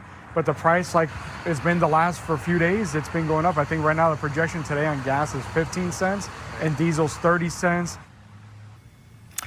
All right, again, supply's not the issue here. It's all about the price. And Alex says it's not out of the question if there's another jump in this price tomorrow. The biggest price jumps we've seen, though, diesel fuel. I saw one station today selling it at $4.99 a gallon. That will affect your price of goods. Because guess what uses diesel? The trucks that transfer our goods. That's what's going to happen. Moose, I haven't really seen most of the time. So we've talked about it a little bit, the gas prices, mostly about surrounding Iran. They seem to be crashing out. That pretty much seems to be what happens. They are in denial and crashing out. If I bring up the fact that this man campaigned on no new wars, they crash the fuck out on me because they don't know how to defend this. Bye, Audie. And when it comes to gas, they pretty much just keep lying and say, I paid $1.48 at this gas station in bumfuck nowhere, which it's like, it's not true. So they're kind of just in denial is pretty much what's happening, which as we can see with the crude oil price, which went up from when I checked it this morning. Jesus Christ. It was at 91 when I checked it this morning. It's now at 93. From our friendly chicken that will come time and time again, and what he does for work, doing econ shit. They are estimating that it could go up to 150 by end of day. Yikes. So good job, MAGA. You did great. Good voting. So proud of you. I crossed off the box that said his name. I think my sister cousin wife is happy. Melissa just yelled recession, you know? Here we go again. As a millennial, I just got transported back to 2001 to about 2000 and what? When did Obama finally it started to level out? 2010, 2011 maybe? Maybe. That I went to the springtime. Mods on the Tubes chat. You guys don't have to. Like, if you want to, go ahead. But you don't have to mute them. He called me a Cupid stunt. We know what that was supposed to mean. That shit doesn't hurt my feelings. That's just them crying because they can't defend this. That's all it is. They can't defend this shoot up in the price of oil that they've been yelling at us about for a year and a half or more, that they voted for Trump because Joe Biden gas prices. June of 2022. Y'all remember June? That 9% inflation. I was paying $7 for gas under Joe Biden. 2022. Like, my God. I had to fill up every day with on $7.50 worth of gas. If you're putting gas, now they're mad. Thank you for calling the stream. Can I get your age, state, and who you voted for? Hello? Hi, can I get your age, state, and who you voted for? My age is 64, and I voted for Trump. Okay, what state did you vote in? Illinois. Okay, can you turn the stream off in the background while you talk to me?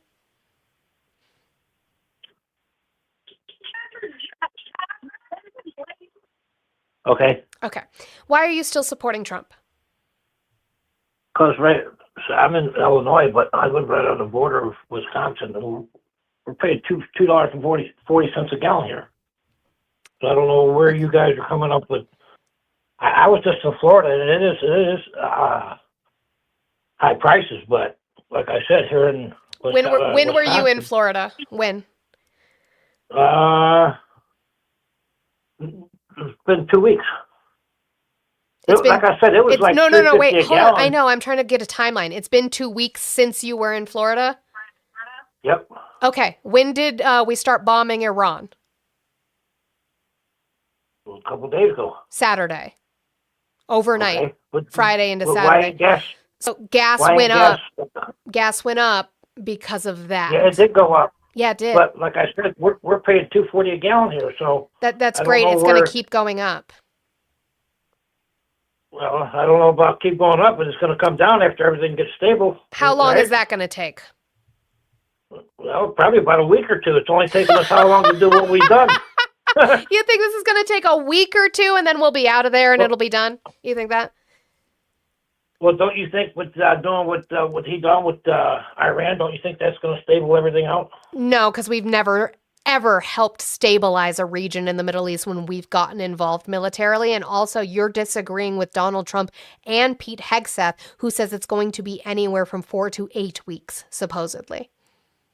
Well, even if it takes years, don't you think those people deserve to not be stoned to death when they throw a little How too are the much people? power head How over are the there? people in Iraq and Afghanistan doing? How are they doing? Not too good. Yeah.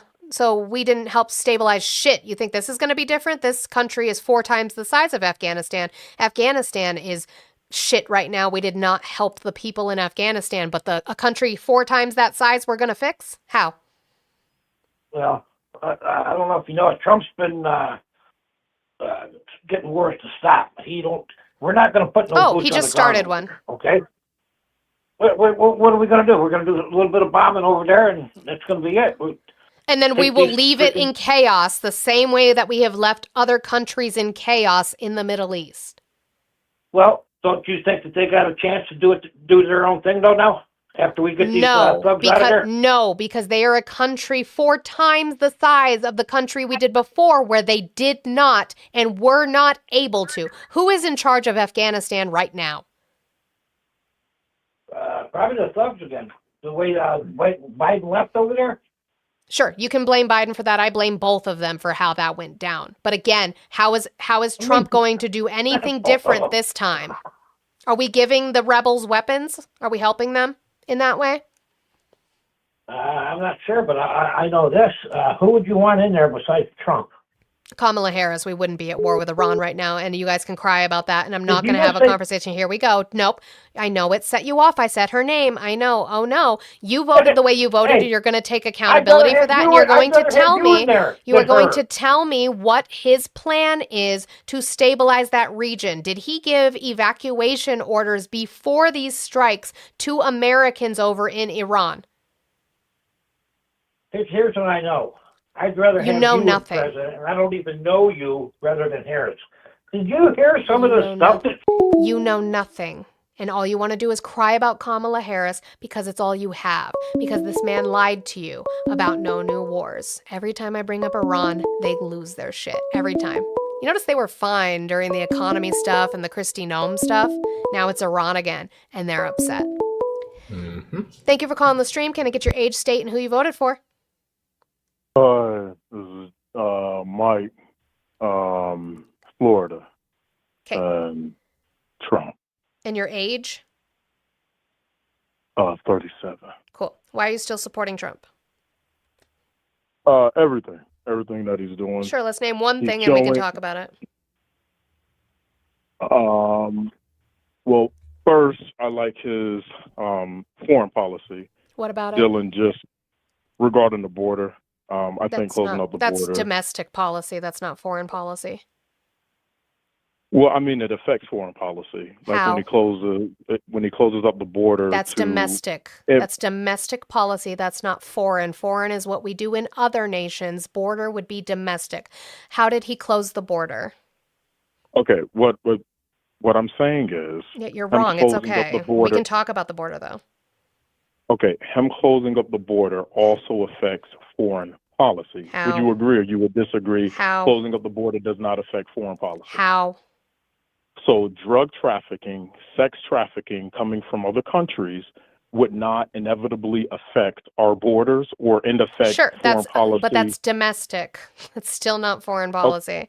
How did he close the border? What did he do to close the border? Well, first, his policies being strict on what illegal policy? immigration. I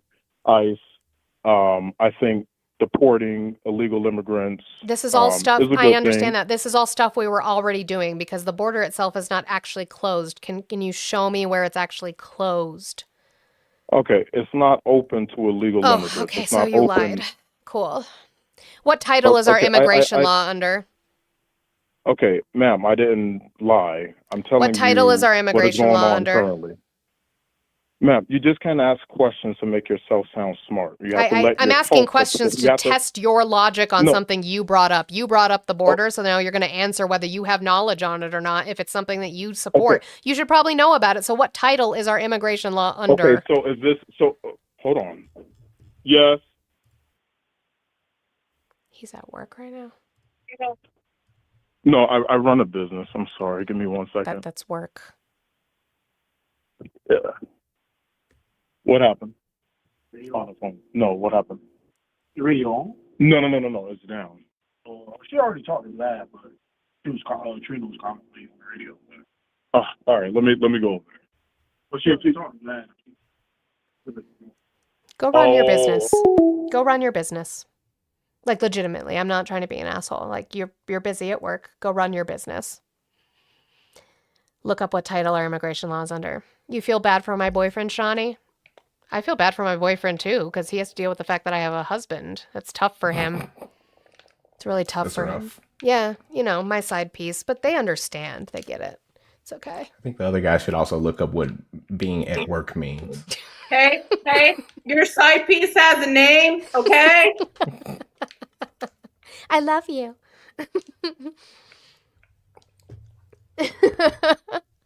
I'm a miserable lib. I'm so miserable. I'm so miserable every day. Every day is tough. Okay. This is relatively in the same vein real quick. I know that we said, but this was Donald Trump about a day ago talking about the Dow, and I'm just gonna throw it in your faces a little bit. And in the long term, the actions we're taking will dramatically increase the stability of the region and oil prices and stock markets and everything else. We set the all-time record in history with the Dow going to 50,000. So Dow is at 50,000. It was supposed to be maybe, if we were lucky, within by the end of my presidency in 4 years. And we did it in my first year. We did the S&P. So he says it's at 50,000. By the way, even on the day that he spoke, it was at 48. So there's that part, but it's not. Here's the Dow. I'm sorry, Soroski. Don't look. Soroski, if you're in here, don't look. Don't look. Where's that 50 thou that we're talking about? No? Oh, okay. It's not there. What is that? NG says side piece. We all in love with you. Ain't no regrets. I'm glad. I'm glad you guys don't regret being my side pieces. I do love a harem, so it's okay. It's fine. Also, we have I am the head harem. Head of the harem, yeah, for sure. That's absolutely true. This is a Fox poll on whether Donald Trump is focused on the right things or not. Look at this. Now, before I do this, you guys, this is Fox. This is Fox Business. And again, when we come to polls, yes, it is a small snapshot of a moment in time with the people they reached out to. It's not the entirety of America, but it does represent a sample of the entirety of America. I'm still waiting. It has been about a month or so since I really started focusing on outlines and doing polling. I am waiting for you guys to find me a poll that says the opposite of what these ones do, that his approval rate is high and that they say he is focusing on the correct things. Would love to see that. Nobody's been able to do that. A new poll, it's a Fox poll. 60% say Trump is focused on the wrong things. There it is on the screen. There were similar numbers, by the way, during the Biden administration. Okay. How can the president shift his focus? And yes, people under the Biden administration thought Biden was focused on the wrong things because they weren't feeling good things in their pockets. I absolutely agree with that. I have said this before and I'll keep saying it. Joe Biden fucked up. The economy was doing good by the metrics, right? The stock market was doing well, things like that. But the problem is there was price gouging in the market. Post-COVID, companies did not bring down their prices as they should have. It was even caught by Kroger. Kroger admitted that they had their prices higher than even what the inflation rate would have put it at. They went above that. That was proven.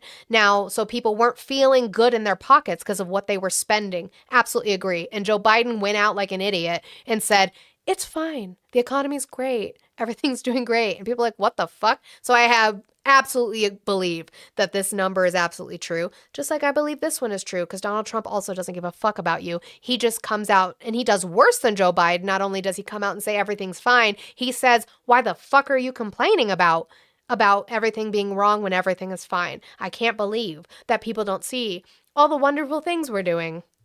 Away from the war. We're engaged in a full-scale war. How do you shift your focus away? I hate to go to negative town here, but those numbers concern me if I'm in the White House, because what more can this White House do? Again, look at this new poll. Pat, you said I have to lie. Excuse me. What have I lied about? What have I lied about? Give me information I don't have. I would love to see it. What have I lied about? I have a small bit of Epstein news. So I'm just going to show Aaron Parnas's tweet real quick. Tonight, the DOJ published, this might have got missed because, Iran, published the FBI 302 302 interviews with a woman who accused Trump of abusing her when she was a child. He gives us the numbers. Thank you so much, Aaron Parnas, for giving me the fucking numbers so that I could go and find them. Not a robot. Yes, leave me alone. Okay.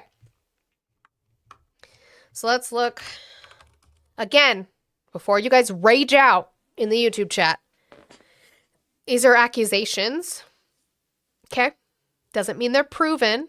It was debunked. Alpha, where was it debunked? It has not been investigated. It can't be debunked. I would like it to be investigated, but these were withheld from They just be saying stuff. They just be saying shit. These were withheld when the DOJ put out the documents as per the law that they were supposed to put out, and they still haven't put out everything, so they're still violating the law. I would like this stuff to be investigated. Again, the name of this person is redacted. Recalled at least one incident in which Epstein took her off of the island when she was between 13 to 15 years old. He drove her and or flew her to either New York or New Jersey. She was introduced to someone with money.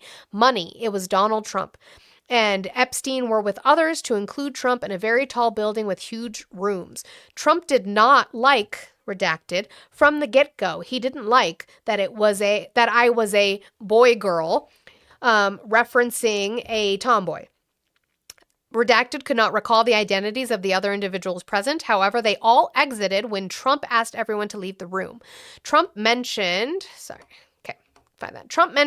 to the effect of, "Let me teach you how little girls are supposed to be." Trump unzipped his pants and put Redacted's head down to his penis. Redacted, I apologize, I should have trigger warning, but it is Epstein. Trigger warning for sexual assaults against a child. Quote, "bit the shit out of it." Trump struck Redacted and said words to the effect of, quote, "get this little bitch the hell out of here." Redacted advised she bit Trump's penis because he disgusted her. Quote, "he had money, it reeked off of him." At that point, people re-entered the room with no further information provided. Redacted recalled a blonde, beautiful woman approaching her at some point that day after her interaction with Trump. The woman said, quote, "let me give you a tip, little girl, about your breasts. Wear a bra every night." Those words have stayed with her throughout the years. And there's a lot more. This is 10 pages of stuff. You have this one.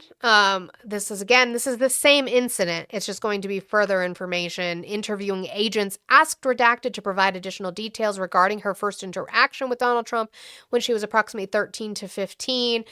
She provided further details saying that after she bit his penis, that he struck her, quote, "pulled her hair and punched her on the side of her head." You guys are just yelling, "This is fake. This is fake."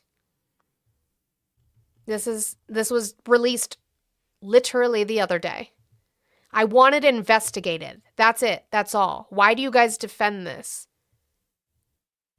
That's my question. Why are you guys okay with just defending this? It's sick.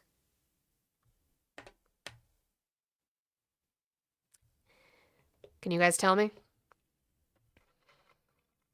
No, that's lovely. point, That's they not don't the even girl know. I'm talking about. I think you're talking about Virginia Giuffre. Virginia Giuffre has never accused Donald Trump of doing anything to her.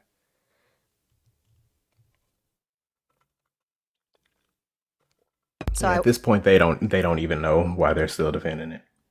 No. just because it's Donald Trump. You guys will do anything and everything to keep glazing Donald Trump. It's all you have. It is. I agree, Pat. This is accusations. Do you want those accusations investigated? I said that from the start before I started reading them. I said they are accusations.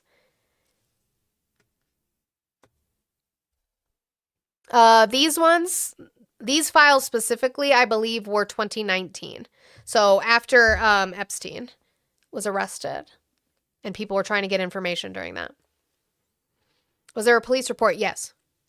I don't know that they've released that on here. Why am I not investigating this, Alpha? Because I am not the DOJ. I am just an independent, I guess if you will call me journalist, an independent political entity on the internet. That's why. Because I think that the DOJ should be investigating it and finding out what happened to find if it was credible or not. That's it. Just investigate it. That's all I'm asking. If it turns out that none of it's true, that's totally fine too. I would just like it investigated. But instead you have Donald Trump saying he's been exonerated. You have Pam Bondi saying we need to move on. That's where I have an issue. He hasn't been exonerated from shit if there's been no investigation. Just do that. That's it. Okay. A couple more things. I have a couple things on Iran, not like crazy things. Okay, you're actually going to let me read this without paywall? Love that. Thank you. Cool. Tasty Cake, are you still in here? I doubt it, because you were in here right at the beginning. You probably left. Calling with your business. His phone's crazy. Thank you for calling the stream. Can I get your age, state, and who you voted for? Yeah, my name is Keegan. I'm 35. This was the second president I ever voted for. Mm-hmm. The first one was Obama. And then Obama in what year? That was Obama. That would have been what, 08, I believe. Okay, and then you just skipped elections until 2024? Yeah, I kind of, I saw that, what Bush was doing. Then I saw after what Obama did.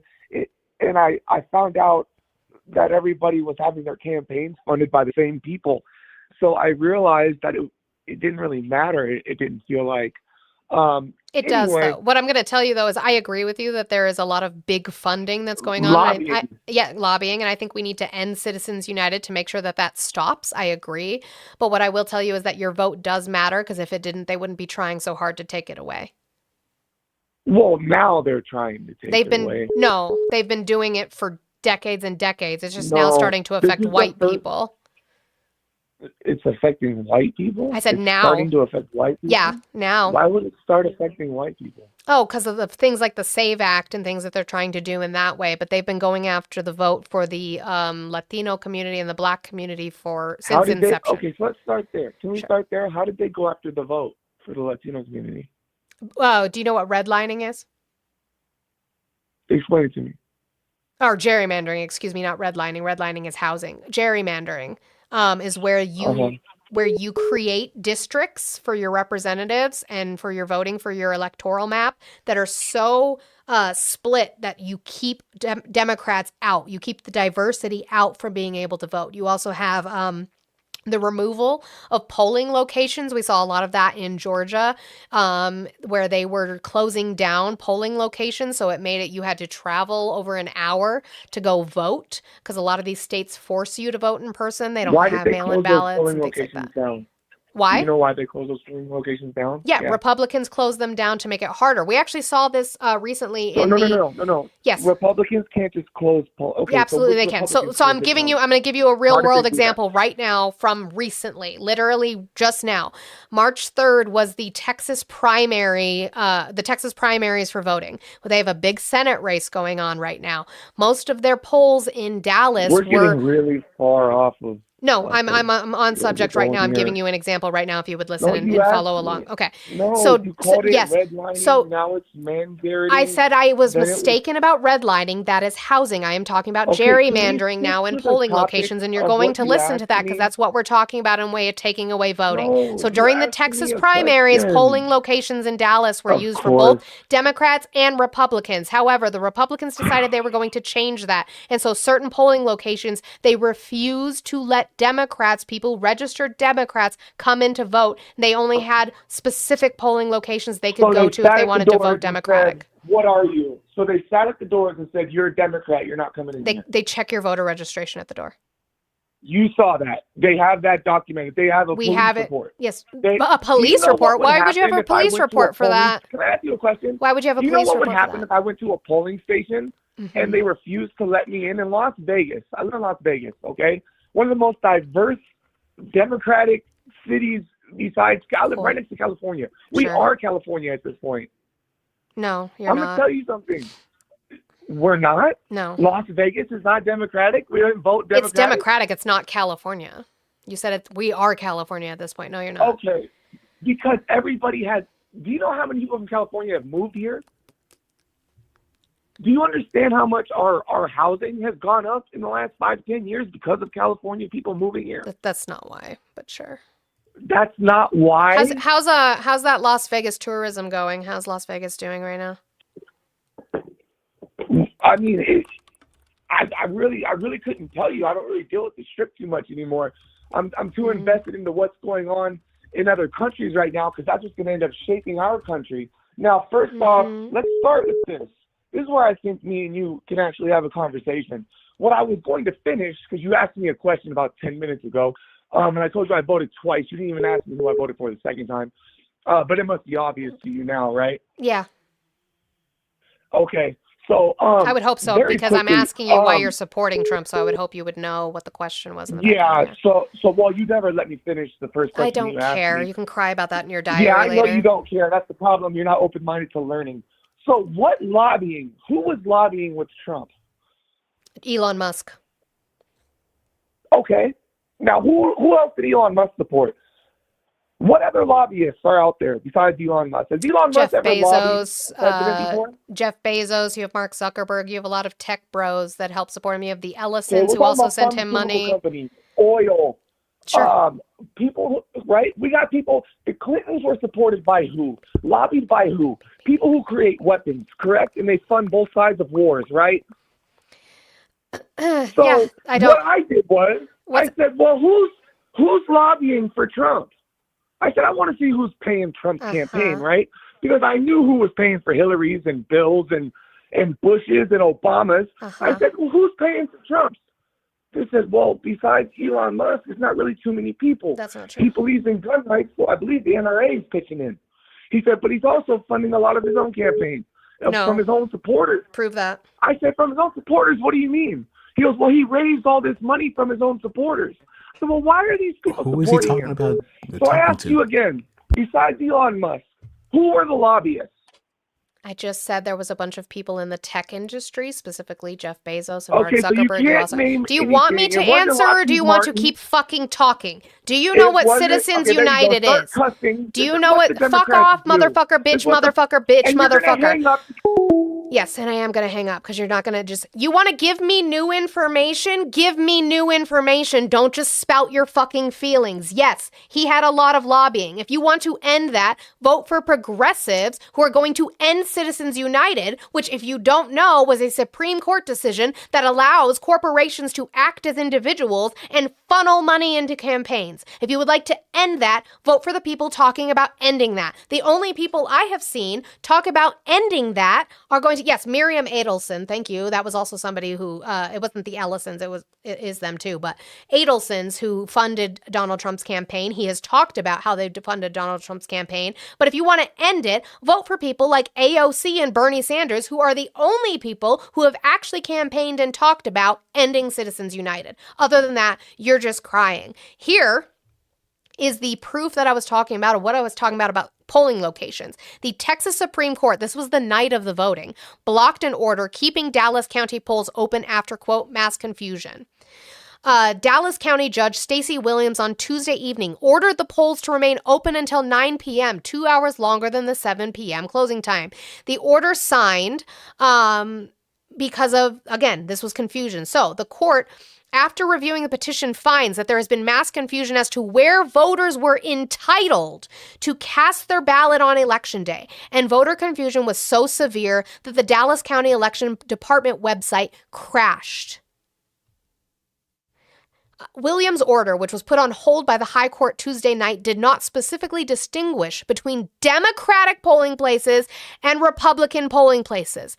However, a pop-up box on the Dallas County Elections Department site stated that Democratic Party polling locations in Dallas County will remain open until 9 p.m. pursuant to court order, and Republican primary polling locations will close at 7 p.m. as scheduled. Now, would I agree with that? No. If they're going to stay open, they both need to stay open 2 hours. So don't tell me that I'm lying and making shit up about the fact that there were specific polling locations for Democrats and for Republicans in Texas. Guess what? States run their elections. So Texas decided that they have separate polling locations per your registration. Be smarter. Also, like how he said you couldn't name anybody after you named people. Like, you guys don't want me to answer. You just want to talk to yourselves and glaze yourselves. And if you want to do that, you and I have nothing to talk about. And now he's mass calling, by the way. I have it off, but he's just calling and calling and calling and calling. He's not well. But I want to get to the story real quick. Yeah, so he can just fucking crash out on himself. That's fine. I don't care. I was asking if Tasty Cake was here for a specific reason. The New York Times did an analysis, and their analysis suggests that the school strike was hit amid U.S. strikes on Iranian naval base. The February 28th school strike in Minab, which killed dozens, including children, appears to have been part of an attack on an adjacent naval base in southern Iran, where officials said U.S. forces were operating. The February 20th strike that hit an elementary school in the southern Iranian town of Minab is the deadliest known episode of civilian casualties since the United States and Israel attacked Iran, and no side has yet taken responsibility. But a body of evidence assembled by the New York Times, including newly released satellite imagery, social media posts, and verified videos, indicates the school building was severely damaged by a precision strike that occurred at the same time as attacks on an adjacent naval base operated by the Islamic Revolutionary Guards Corps. An official statement that U.S. forces were attacking naval targets near the Strait of Hormuz, where the IRGC base is located, suggests they were most likely to have carried out the strike. So, what they're saying is, per their investigation, we were striking at a specific Islamic base at that same time that was very close to where we hit with the school. So most likely, it was our fault. The White House referred the Times to remarks by the press secretary, Caroline Leavitt, was probably what we played yesterday, at a news conference on Wednesday, when asked if the United States had conducted the airstrike on the school, she said, "Not that we know of," adding the Department of War is investigating this matter. Determining precisely what happened has been impeded by the lack of visible weapons fragments and the inability of outside reporters to reach the scene. The total death toll has yet to be independently confirmed, but Iranian health officials and state media said the strike had killed at least 175 people, many of them children, at the Shajara Tayyeba Elementary School. So this is what the school looked like before. This is what it looked like after the strikes. In the several days since the attack, U.S. officials have neither confirmed nor denied responsibility. Defense Secretary Pete Hegseth said on Wednesday that an investigation was underway. Nadav Shoshani, an Israeli military spokesperson, told reporters on Sunday that, as of now, he was not aware of any Israeli military operation in that area at the time. So Israel's saying, we weren't doing any operations. U.S. officials in public statements have indicated that on the day in question, U.S. planes were conducting operations in the region where the school was located. These are the graves that they are making, by the way, for all of these dead people. This isn't Reuters, John. This is New York Times, which isn't going to make you any happier. But again, you guys are the ones of common sense. Common sense implies if Israel was not doing any kind of operation at the time, but we were, it was probably us. The elementary school is in the small southern town of Banab, more than 600 miles from Tehran, but near the critical waterway of the Strait of Hormuz. Since Saturday is the start of the Iranian work week, children and teachers were in class at the time of the strike, health officials and Iranian state media said. The strikes were first reported on social media shortly after 11:30 a.m. local time. An analysis of those posts, as well as bystander photos and videos captured within an hour of the strikes, helps corroborate that the school was hit at the same time as the naval base. One video, pinpointed by geolocation experts, showed several large plumes of smoke billowing from the area of the base and the school. This is that video. I will have this again in my live outline at the end of this live. Images showing extensive damage to the school building were shared by an Iranian rights group soon after, and videos posted by Iranian media and independently verified by The Times showed throngs of people searching through rubble for survivors and victims.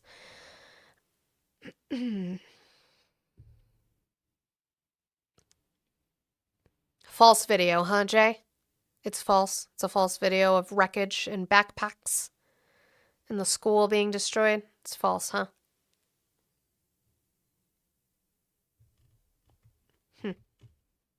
Another video was filmed by a motorist passing the entrance of the Revolutionary Guards base. The video showed the Revolutionary Guards insignia on two entrances to the compound and signs for a naval medical command. Dark plumes of smoke were rising from where military buildings had been hit, the Times analysis found.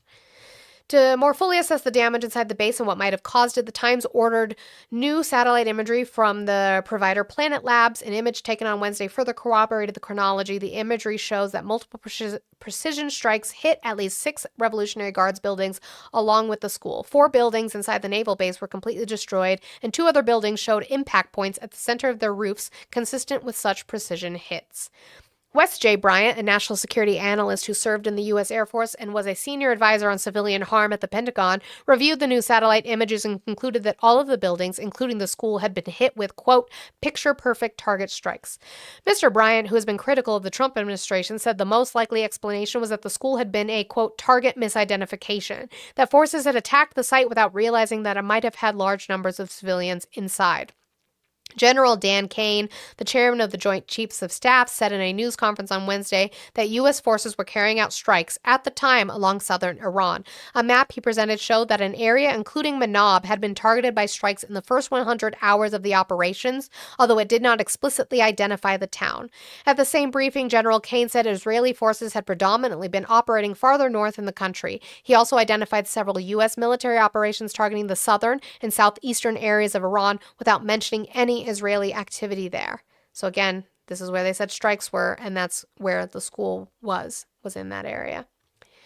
Specifically, General Kane said, along the southern axis, the USS Abraham Lincoln Strike Group has continued to provide pressure from the sea along the southeastern side of the coast and has been a thriving naval capability all along the strait. The school at one point was part of the Revolutionary Guards naval base, according to satellite images from 2013 reviewed by The Times. Roads had led from other areas of the base to the school building that was struck on Saturday. But by September of 2016, satellite images show the same building was partitioned off and was no longer connected to the base. Publicly available historical satellite imagery shows the structure bears the hallmarks of a school, including a sports field and other recreational areas that were added over time. Quote, given the U.S.'s intelligence capabilities, they should have known that a school was in the vicinity, said Beth Van Schack, a former State Department official who teaches at Stanford University's Center for Human Rights and International Justice. So, yes, school in 2013, school in 2016, they are showing you where the perimeter wall was changed, where it was constructed, and the difference. Some theories have circulated online suggesting that a misfired Iranian missile was responsible for the strike on the school, but The Times and other online analysts debunked the claim in part by determining that a single errant missile wouldn't have caused such precise and targeted damage to several buildings across the naval base. U.S. officials say the strike is still under investigation. If it's confirmed to be an American bomb that hit Shajara Tayeba, one question is likely to be whether the school strike was a mistake or whether it was targeted based on outdated information. Janina Dill, an expert on the laws of war at Oxford University, said attackers were obligated to, quote, verify the status of what they targeted to ensure that civilians were not being harmed. Failure to do so could violate international law, she added. We're just killing children now. Yep. That's what we're doing. And then I have just this other one on Iran. This is Senator Tom Cotton. Unfortunately, I hate him. You're going to get a lovely fake laugh out of him, too, by the way. It's really nice. Love it so much. And then he's going to talk about how long an imminent threat can last for. I will ask, and I'll ask my panel, too, like, if we're saying something is an imminent threat, what does that mean in way of a time frame? Like immediate.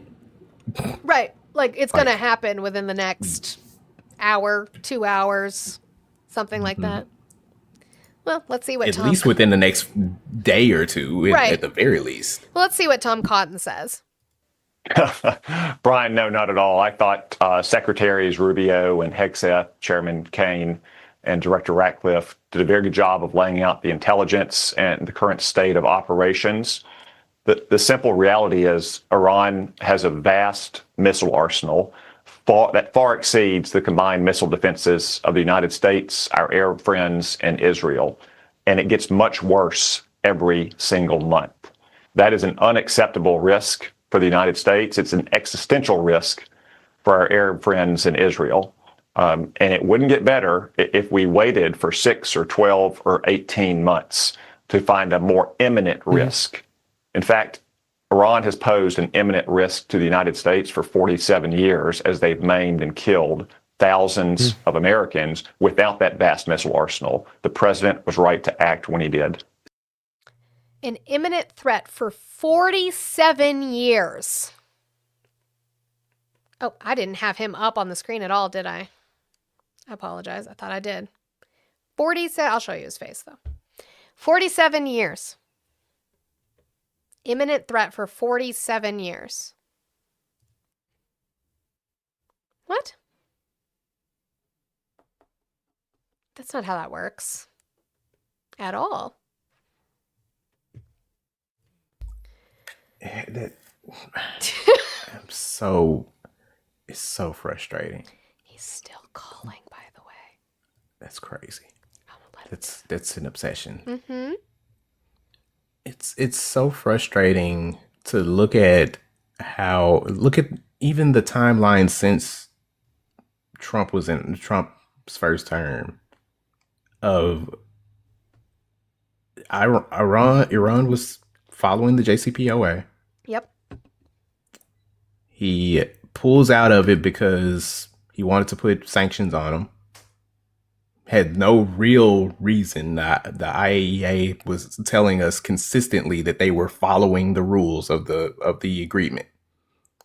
He pulls out unilaterally, taking all of the only reason that they would want to be in it away from it because we were the major stakeholders in this. We were the teeth. We're the muscle. Right. Behind it. Right. Yeah. They continue to follow it. Mm-hmm. He put sanctions on them. Mm-hmm. They're like, what's the point of us following along with anything? Why should we be capitulating to this if y'all are still going to put sanctions on us regardless of what we do? So they start enriching. Then we get mad that they enrich. They offer this last week to go back to JCPOA enrichment levels. Yeah. And to offload what the stockpile that they have That they on would another not keep country. it there. Yep. We say that's not enough. You need to be at zero. And before they can continue with negotiations, we attack. Like that. people, they really want Iran to be the bad guys in this, but when you look at this timeline, Right. we are the bad guys. And you guys don't understand the nuance. I have no problem saying the Ayatollah and the regime is terrible. Yes, that's awful. The way they treat their people is fucking terrible. We're not treating ours much better, but they treat them terribly. That does not mean that this was not a good deal with them. And Pup, you asked the question, why did Trump pull out? The reasoning he gave was literally, it's a bad deal. Obama bad deal. That was the reason that he gave. He lied multiple times about it, saying that they weren't following the agreement, that they violated the agreement. Mm-hmm. There was no proof of that. There was no proof of it. I've there read was the one reports. violation that they committed. I believe it was in 2016 or early 2017, where they launched missiles that they weren't supposed to. But they came out and they were like, "Oh fuck, our bad, Right. our bad." They were like, "Okay, sorry, my bad. We're not going to do that anymore." Yeah. And they tested some missiles they weren't supposed to. They said, "We won't do that anymore." Everybody was like, "Okay, cool. Just don't do it anymore. We're going to continue with the agreement." They continue to keep their enrichment level where they said they were going to keep it. And the IAEA verified this consistently multiple times. And Trump still said that they were violating it and claimed that we needed to pull out. He lied. Shocker. Probably Justin. Probably a midterm Monday. We'll see. Maybe. I'm gonna turn these lines on just so I can see. Somebody yelled at me, "Open the lines!" Well, I have the same person. You have to compete with Mr. Obsessed over here. He has called me. I can't even count. That's so many. Just every minute. And it's him again. Do you have a trusted adult we can call for you? Do I have A trusted adult that we can call for you? Okay, yeah. So, like I said, I wrote. Cool. Glad. That's all I needed from you. Anyway. It's crazy.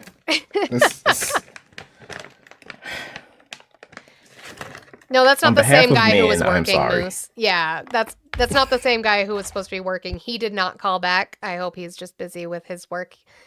We didn't really get far because he was working. That guy was Mr. Polling Locations that I had to bring the proof of, who just started rambling because he didn't want to actually hear the facts. And when you asked me questions about who was funding Donald Trump and I answered, you then started talking over me. Crazy. I have this lovely voicemail. I'm sure it's great.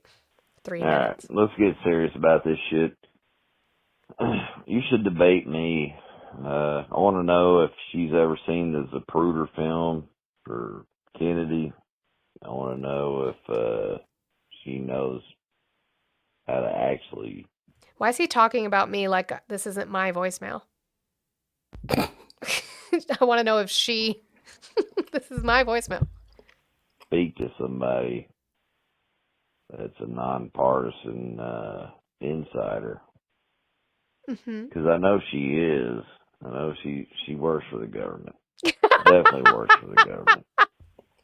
Definitely works for the government. Yeah, And, totally do. Well, he wants to. That I can work in the middle of a mountain time and just 10 a.m. to 12 p.m. they just let me be online and call you motherfuckers. I'm sure that that's exactly what's happening. Working for this current administration, calling them out. Mm-hmm. Thank you for calling the stream. Can I get your age, state, and who you voted for? Mike, Florida, 37, Trump. Okay, why are you still supporting Trump? I believe he's doing his best with what's given to him. What was I given think to the him? country's, well, with the borders being open, and then influx of illegal immigration coming in. How many I people think- came in under Joe Biden's administration? I don't know. I'm pretty sure you have those numbers. How many? According to DHS, the people who crossed the border and stayed in way of the undocumented population was anywhere from 2 to 4 million. You said 2 to 4 million? Yes, 2 to 4. Okay. And what would you like me to ascertain from that information that you gave me? Well, what number do you believe? Because Donald Trump says it's upward of 25 million, but he disagrees with the government's own numbers. I just said an influx of Yeah, how many? illegal What's an immigration. influx? Where first, cite your source where you got those numbers from, I said and then I can go from DHS. there. DHS. Mhm. Could you pull it up on your screen? I don't know if you can pull it up so I can have a chance to You look can at give it. me a number while I do that because you obviously believe a I, number that's bigger. no, no, no. I never said the number was bigger. I just said it was an influx of illegal What immigration. is I an never gave influx you a to you? number. What is an influx? It's grown exponentially. I don't have a number. What is that? The illegal So you're just immigrants. making up numbers. Cool. Cool, cool, cool, cool. I never gave a number. How can I make up something I never gave? What don't have a count if it's an baseline. an influx inquires a high amount. It Give could me a say number. 5%. The number went up comparable to the year before when Trump was in office in 2016. It went up. Donald Trump was in office Significantly? in I don't know. 2016? In 2016, when Trump Donald won the Tr- presidency, Oh, but he wasn't president yet. okay, 2017, when he was in office, the number comparable to when Biden got in office, it went up. You would How compare high it went up, I 2017 don't to know. 2021? That's silly. I'm comparing when Trump was in office Which was to when what Biden years? got in office. Okay.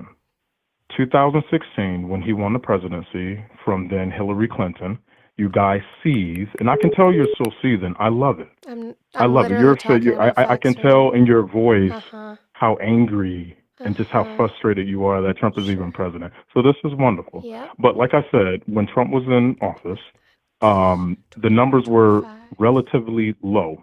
When Biden got in office, the numbers went up. I'm talking Yeah. about illegal immigration. Sure. You're talking about encounters, and I agree with you. They did go up. Why? It's various reasons. I can't sit here and placate or pretend There was a as big, you do, there was like a I'm an giant, there was a expert. big event that happened worldwide in 2019 and I mean, 2020. What was that? there were a lot of events that There was took one place really, that, really big one that happened. but it doesn't matter. It does. It What, affected okay, immigration. okay, what affected? I'll let you. Sure. You're So the expert on this. You worked for the government before, so go ahead. Sure. And you have a doctorate degree. No, I don't have a doctorate. That's silly. The Oh wow, when you're talking like this, continue. I know, it's just because I read. The COVID-19 pandemic happened. Okay, it Okay. started. We had cases. First had cases. When did COVID-19 happen? What year? What do you mean? 2019 is why it's called COVID-19. Okay. Okay. It's called COVID. It's called COVID-19. Correct. Because The it virus happened was in found in 2019. 2019. Yes. It was found in 2019. The first cases Okay, I I'm believe listening. that we had were either August or October. I'm not sure exactly when, but in 2019 were the first time we started seeing cases in California in the United States specifically. And then we had the shutdown, right? We had our national emergency shutdown. Was it December, Chicky? I thought it was earlier than that, maybe December. But then we had our shutdown in March of 2020. Where we had only essential workers working. Everybody was trying to mitigate the spread of COVID-19. And in with that, Donald Trump used Title 42, which is our national health emergency laws. He used that to trigger the MPP, which is the Migrant Protection Protocols, what everybody calls colloquially as Remain in Mexico. What that meant is Remain in Mexico is when you had asylum seekers, you had undocumented immigrants who were seeking asylum to the United States, who had to stay in camps in Mexico that we funded in conjunction with Mexico. And they had to stay in those camps until it was deemed that the COVID-19 pandemic had gone down enough that they could come back in. Now, we had COVID well into 2021 and 2022, and we finally had the Supreme Court who said that we could no longer use Remain in Mexico because we were no longer in a national health emergency with COVID. When that happened, all those asylum seekers who were waiting at the border to start their asylum claims came in to do the court dates for their asylum claims, which is why it went up. Okay. Did you follow all that? And so what you're claiming is COVID-19 is the only reason. Nope. I said it's one of the that contributing factors. contributing factors. What percentage does it contribute? Oh, I don't know. I wouldn't put a percentage on it. That's silly Oh, to wow. say. I didn't have a number and you was all big and I didn't. bad. Now you don't have No, a you number. said an influx, and I Oh, asked you how many. You didn't want to put a number to it. I okay. said it's a It's contributing the, it, factor. I didn't say it's a we're percentage of a factor and then needed to require a number. You need to understand how we're language works. juxtapositioning two percentages of You're what making up. affected That's the not how you use influx. that word. Yeah, it is. We're That's how you use comparing two juxtaposition. different That's things. not how you use How juxtaposition. we're making a comparable analysis. Is that better? A comparable analysis? Of what? Miss, I don't have a doctorate's degree, but you talk like you have one. What's a So let's continue. doctorate's degree? It's a Okay. doctorate. You would So have a doctorate, I know. not a Well, doctorates. Then don't say you don't that. have one, but you talk as if you have one, and a No, whole bunch of I just read. unarticulated presuppositions and the Mm-mm, tacit I just read. assumptions. I just read. I know. What do you read? The DHS and the CBP. I read What their was the statistics. last book you completed? The last book I completed? Yeah, I just please finished share Kamala it. Harris's 107 Days, and then after Oh that, I Jesus, that completed doesn't reading count. Heated Comic book. I Rivalry. didn't say comic book. That's I not a didn't say comic comic book. book. It's a book. It's a comic Yeah, a book. book. It's a Book. published book. Yeah. No. Uh-huh. It's a published comic book. I mean, a regular No, a let's say from a comic requires scholarly source. panels and illustrations. It didn't What have what panels and economist do you illustrations, follow? and so I What don't. economist do you follow? I don't. When we're was the talking last about time? immigration, I don't Oh, talk you about the don't follow economy very economists. often. Trump's Okay, latest I book got was you. literally You a don't have an comic book. economist that is your go-to. I totally No, understand. we're talking about Um, immigration, so I read the statistics given to me by the DHS and the CBP. Trump's latest book is literally a picture book. So I have a question for you. What do you think, other than COVID-19, was another contributing factor to immigration going up? In the significant way that it did, Yeah. probably the lack of funding for CBP, lack of funding for immigration judges to make the process more efficient. Awesome. What I don't like gaslighting. I like to put significant analysis to problems. He hasn't Illegal stated immigration one was a stat. problem. So Not when a you're single not number all or of us are as study. smart as a demigod yourself.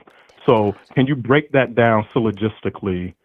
When you say that, it's a bunch of words, but break it down to the normal human beings like myself of what you mean by that. Mean by what? Please. What you just said, all of the words that you just said that you fitly put together. What do you mean? You just said something to do with judges. Like how do you break that down Sure. for us? So, yes. The common So man. the Biden administration specifically I would say the Biden administration, but technically it's Congress underneath the Biden administration proposed 6 border reform bills that would have included funding for CBP, would have included funding for judges to make it more efficient, to make the process more efficient, because as we know, immigration is very slow. It takes upwards of a decade for And people that to would get through their stop illegal cases. immigration. That's That's when they're you'll never, already here going through the you would process. never be able to stop it 100% So why because would you that's say it? silly. How would you because slow it down? it would mitigate it. It would slow it down. Okay, so why would you even list that as a contributing factor, having more judges, when you just said that wouldn't slow down illegal immigration? Why would you say it? I said it. Other No, than to that's sound not what smart. I said. You said no. Oh, You it's asked me not. it. Okay. You asked. I'm Listen. listening. Do you listen to your own words when you say Okay. them? You asked me, do I think it would stop illegal immigration? I said no. I think it would mitigate it or slow it So down. why So you list changed it? your words in the middle. Talk about gaslighting. Okay, so why list it? If it didn't have a contributing factor in slowing It down does. illegal It would. immigration, What does why say it? It mitigate does? mean? What does mitigate mean? If I think I something's don't. going to mitigate something, what does that mean? I don't know. You tell me, demigod. You tell me. All of us, we're just here. It means it would slow it experiencing your down. glory. It would affect it. It would slow it down. It would affect it. It would make the process Absolutely. more efficient so that legal cases are going through quicker. Okay, so Funding for the my border would question. also help with undocumented immigrant entry. You would never be able to stop it 100%. Oh, absolutely. I W. agree. I Amber, agree. thank you so much for the 100%. $1. I 100%. appreciate I you can't but for agree with you. Antifa. So, Oh, not you. why that, did the it different one. under Let me bring it up. Donald Trump's administration, and even today, Caller is mad that you a woman said is one smarter than contributing him. factor was True. COVID-19. Another contributing factor were judges, which I think it has nothing to do because it wouldn't have slowed, as you said, it wouldn't have slowed down That's not illegal what I said. immigration. So you're saying placing judges, having more judges, would slow down illegal immigration. How would that stop people from coming over here. It would make them want to It come would over here open more. up it would open up the opportunities for them to do it legally, which you probably don't even know the title. Okay, then that would Can I be ask you though, what titles are immigration law under? okay. Okay, so that would I'm make asking you a illegal question now. immigration. You've asked quite a few questions. I'm now going to ask you I- one. What title is our immigration law under? No. Only on your stance and stuff. What so title you said having is more what judges. title is our immigration law under? Do you understand? Thank you, Blue, for mitigating that. We're done with that now. By the way, guys, this is Pew Research, but Pew Research does collect their data from DHS. Now, the issue is, again, we're going to be talking about, is it the same person I just talked to? No. We're going to be talking about encounter numbers versus population. The total immigrant population as of 2023 was 14 million. So how did 10 or 15 million come in, as YouTube was saying? Not that guy, but YouTube. Thank you for calling the stream. Can I get your age, state, and who you voted for?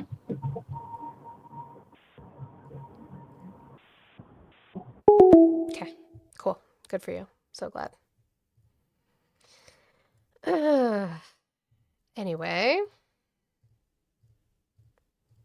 delete. Why did you just, that same number of that voicemail guy who left a voicemail left me 2 other voicemails that are also like 3 minutes long. Are you okay? Bruh. Y'all are not okay. All right, I'm going to close the phone lines off because I'm past my time, but I did have one more video for you guys. This one was just a funny. This is the literal one of the senators of Montana. He is a senator in Montana, and he's going to talk to you about the flood of Mexican methamphetamine because, you know, back in his day, it was homegrown. Yes, he really says this. The flood of Mexican meth, Mexican heroin, Mexican fentanyl. 20 years ago in Montana, meth was homemade. It was homegrown. And it had purity levels less than 30%. Today, the meth that is getting into Montana is Mexican cartel. I'm sorry, what?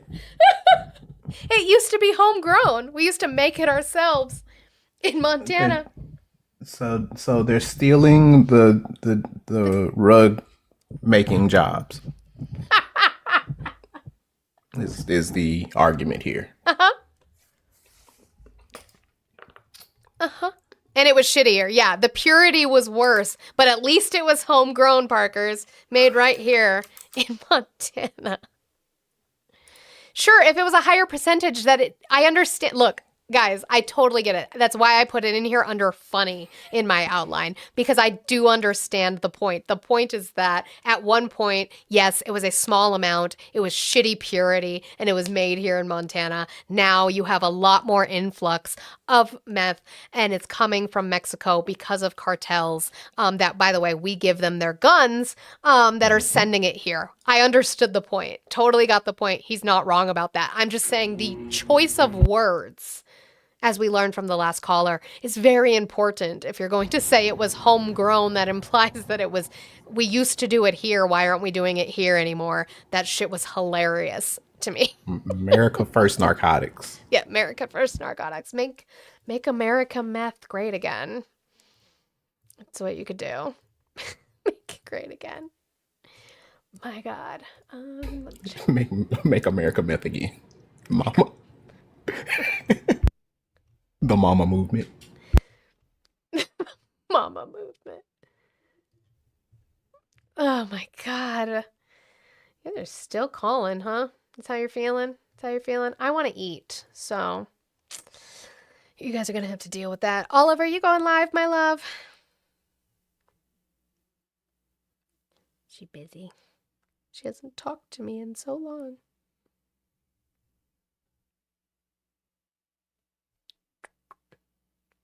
Olive. Okay. Well, all right. All right. On that note, I guess we'll go raid Matt. I have to raid a man. So I guess I'll go raid Matt. Guys, I think that's what we're going to do. Blue, thanks for being up here on the panel today. I appreciate you. Anytime. Thanks for running anytime the BLM that I don't have a whole bake bunch of sale. meetings. Yeah.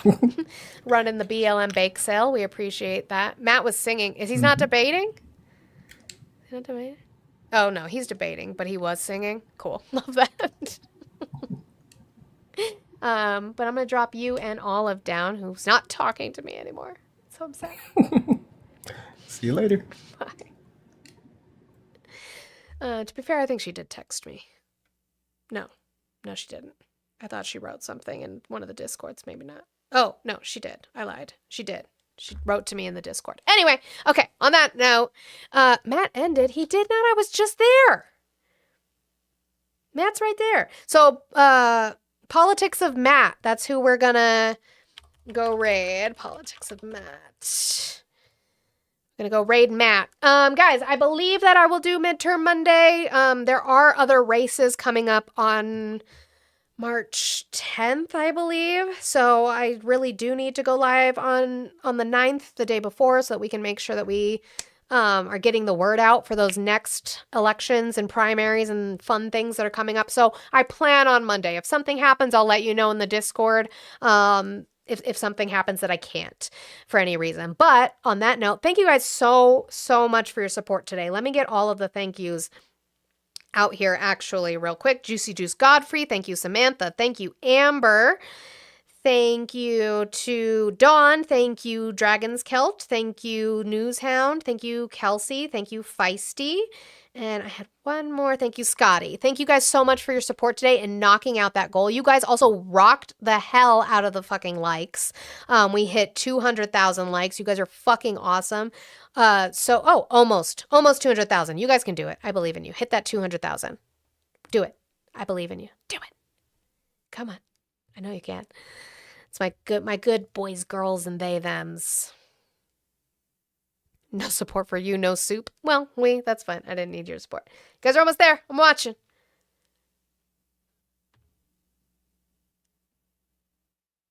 Do. Woohoo! So proud of you guys. Thank you so much for hitting 200,000 likes today. Fucking amazing. Fucking awesome. You fucking rocked it. So fucking happy. That's amazing. Thank you guys so much for doing that. All right.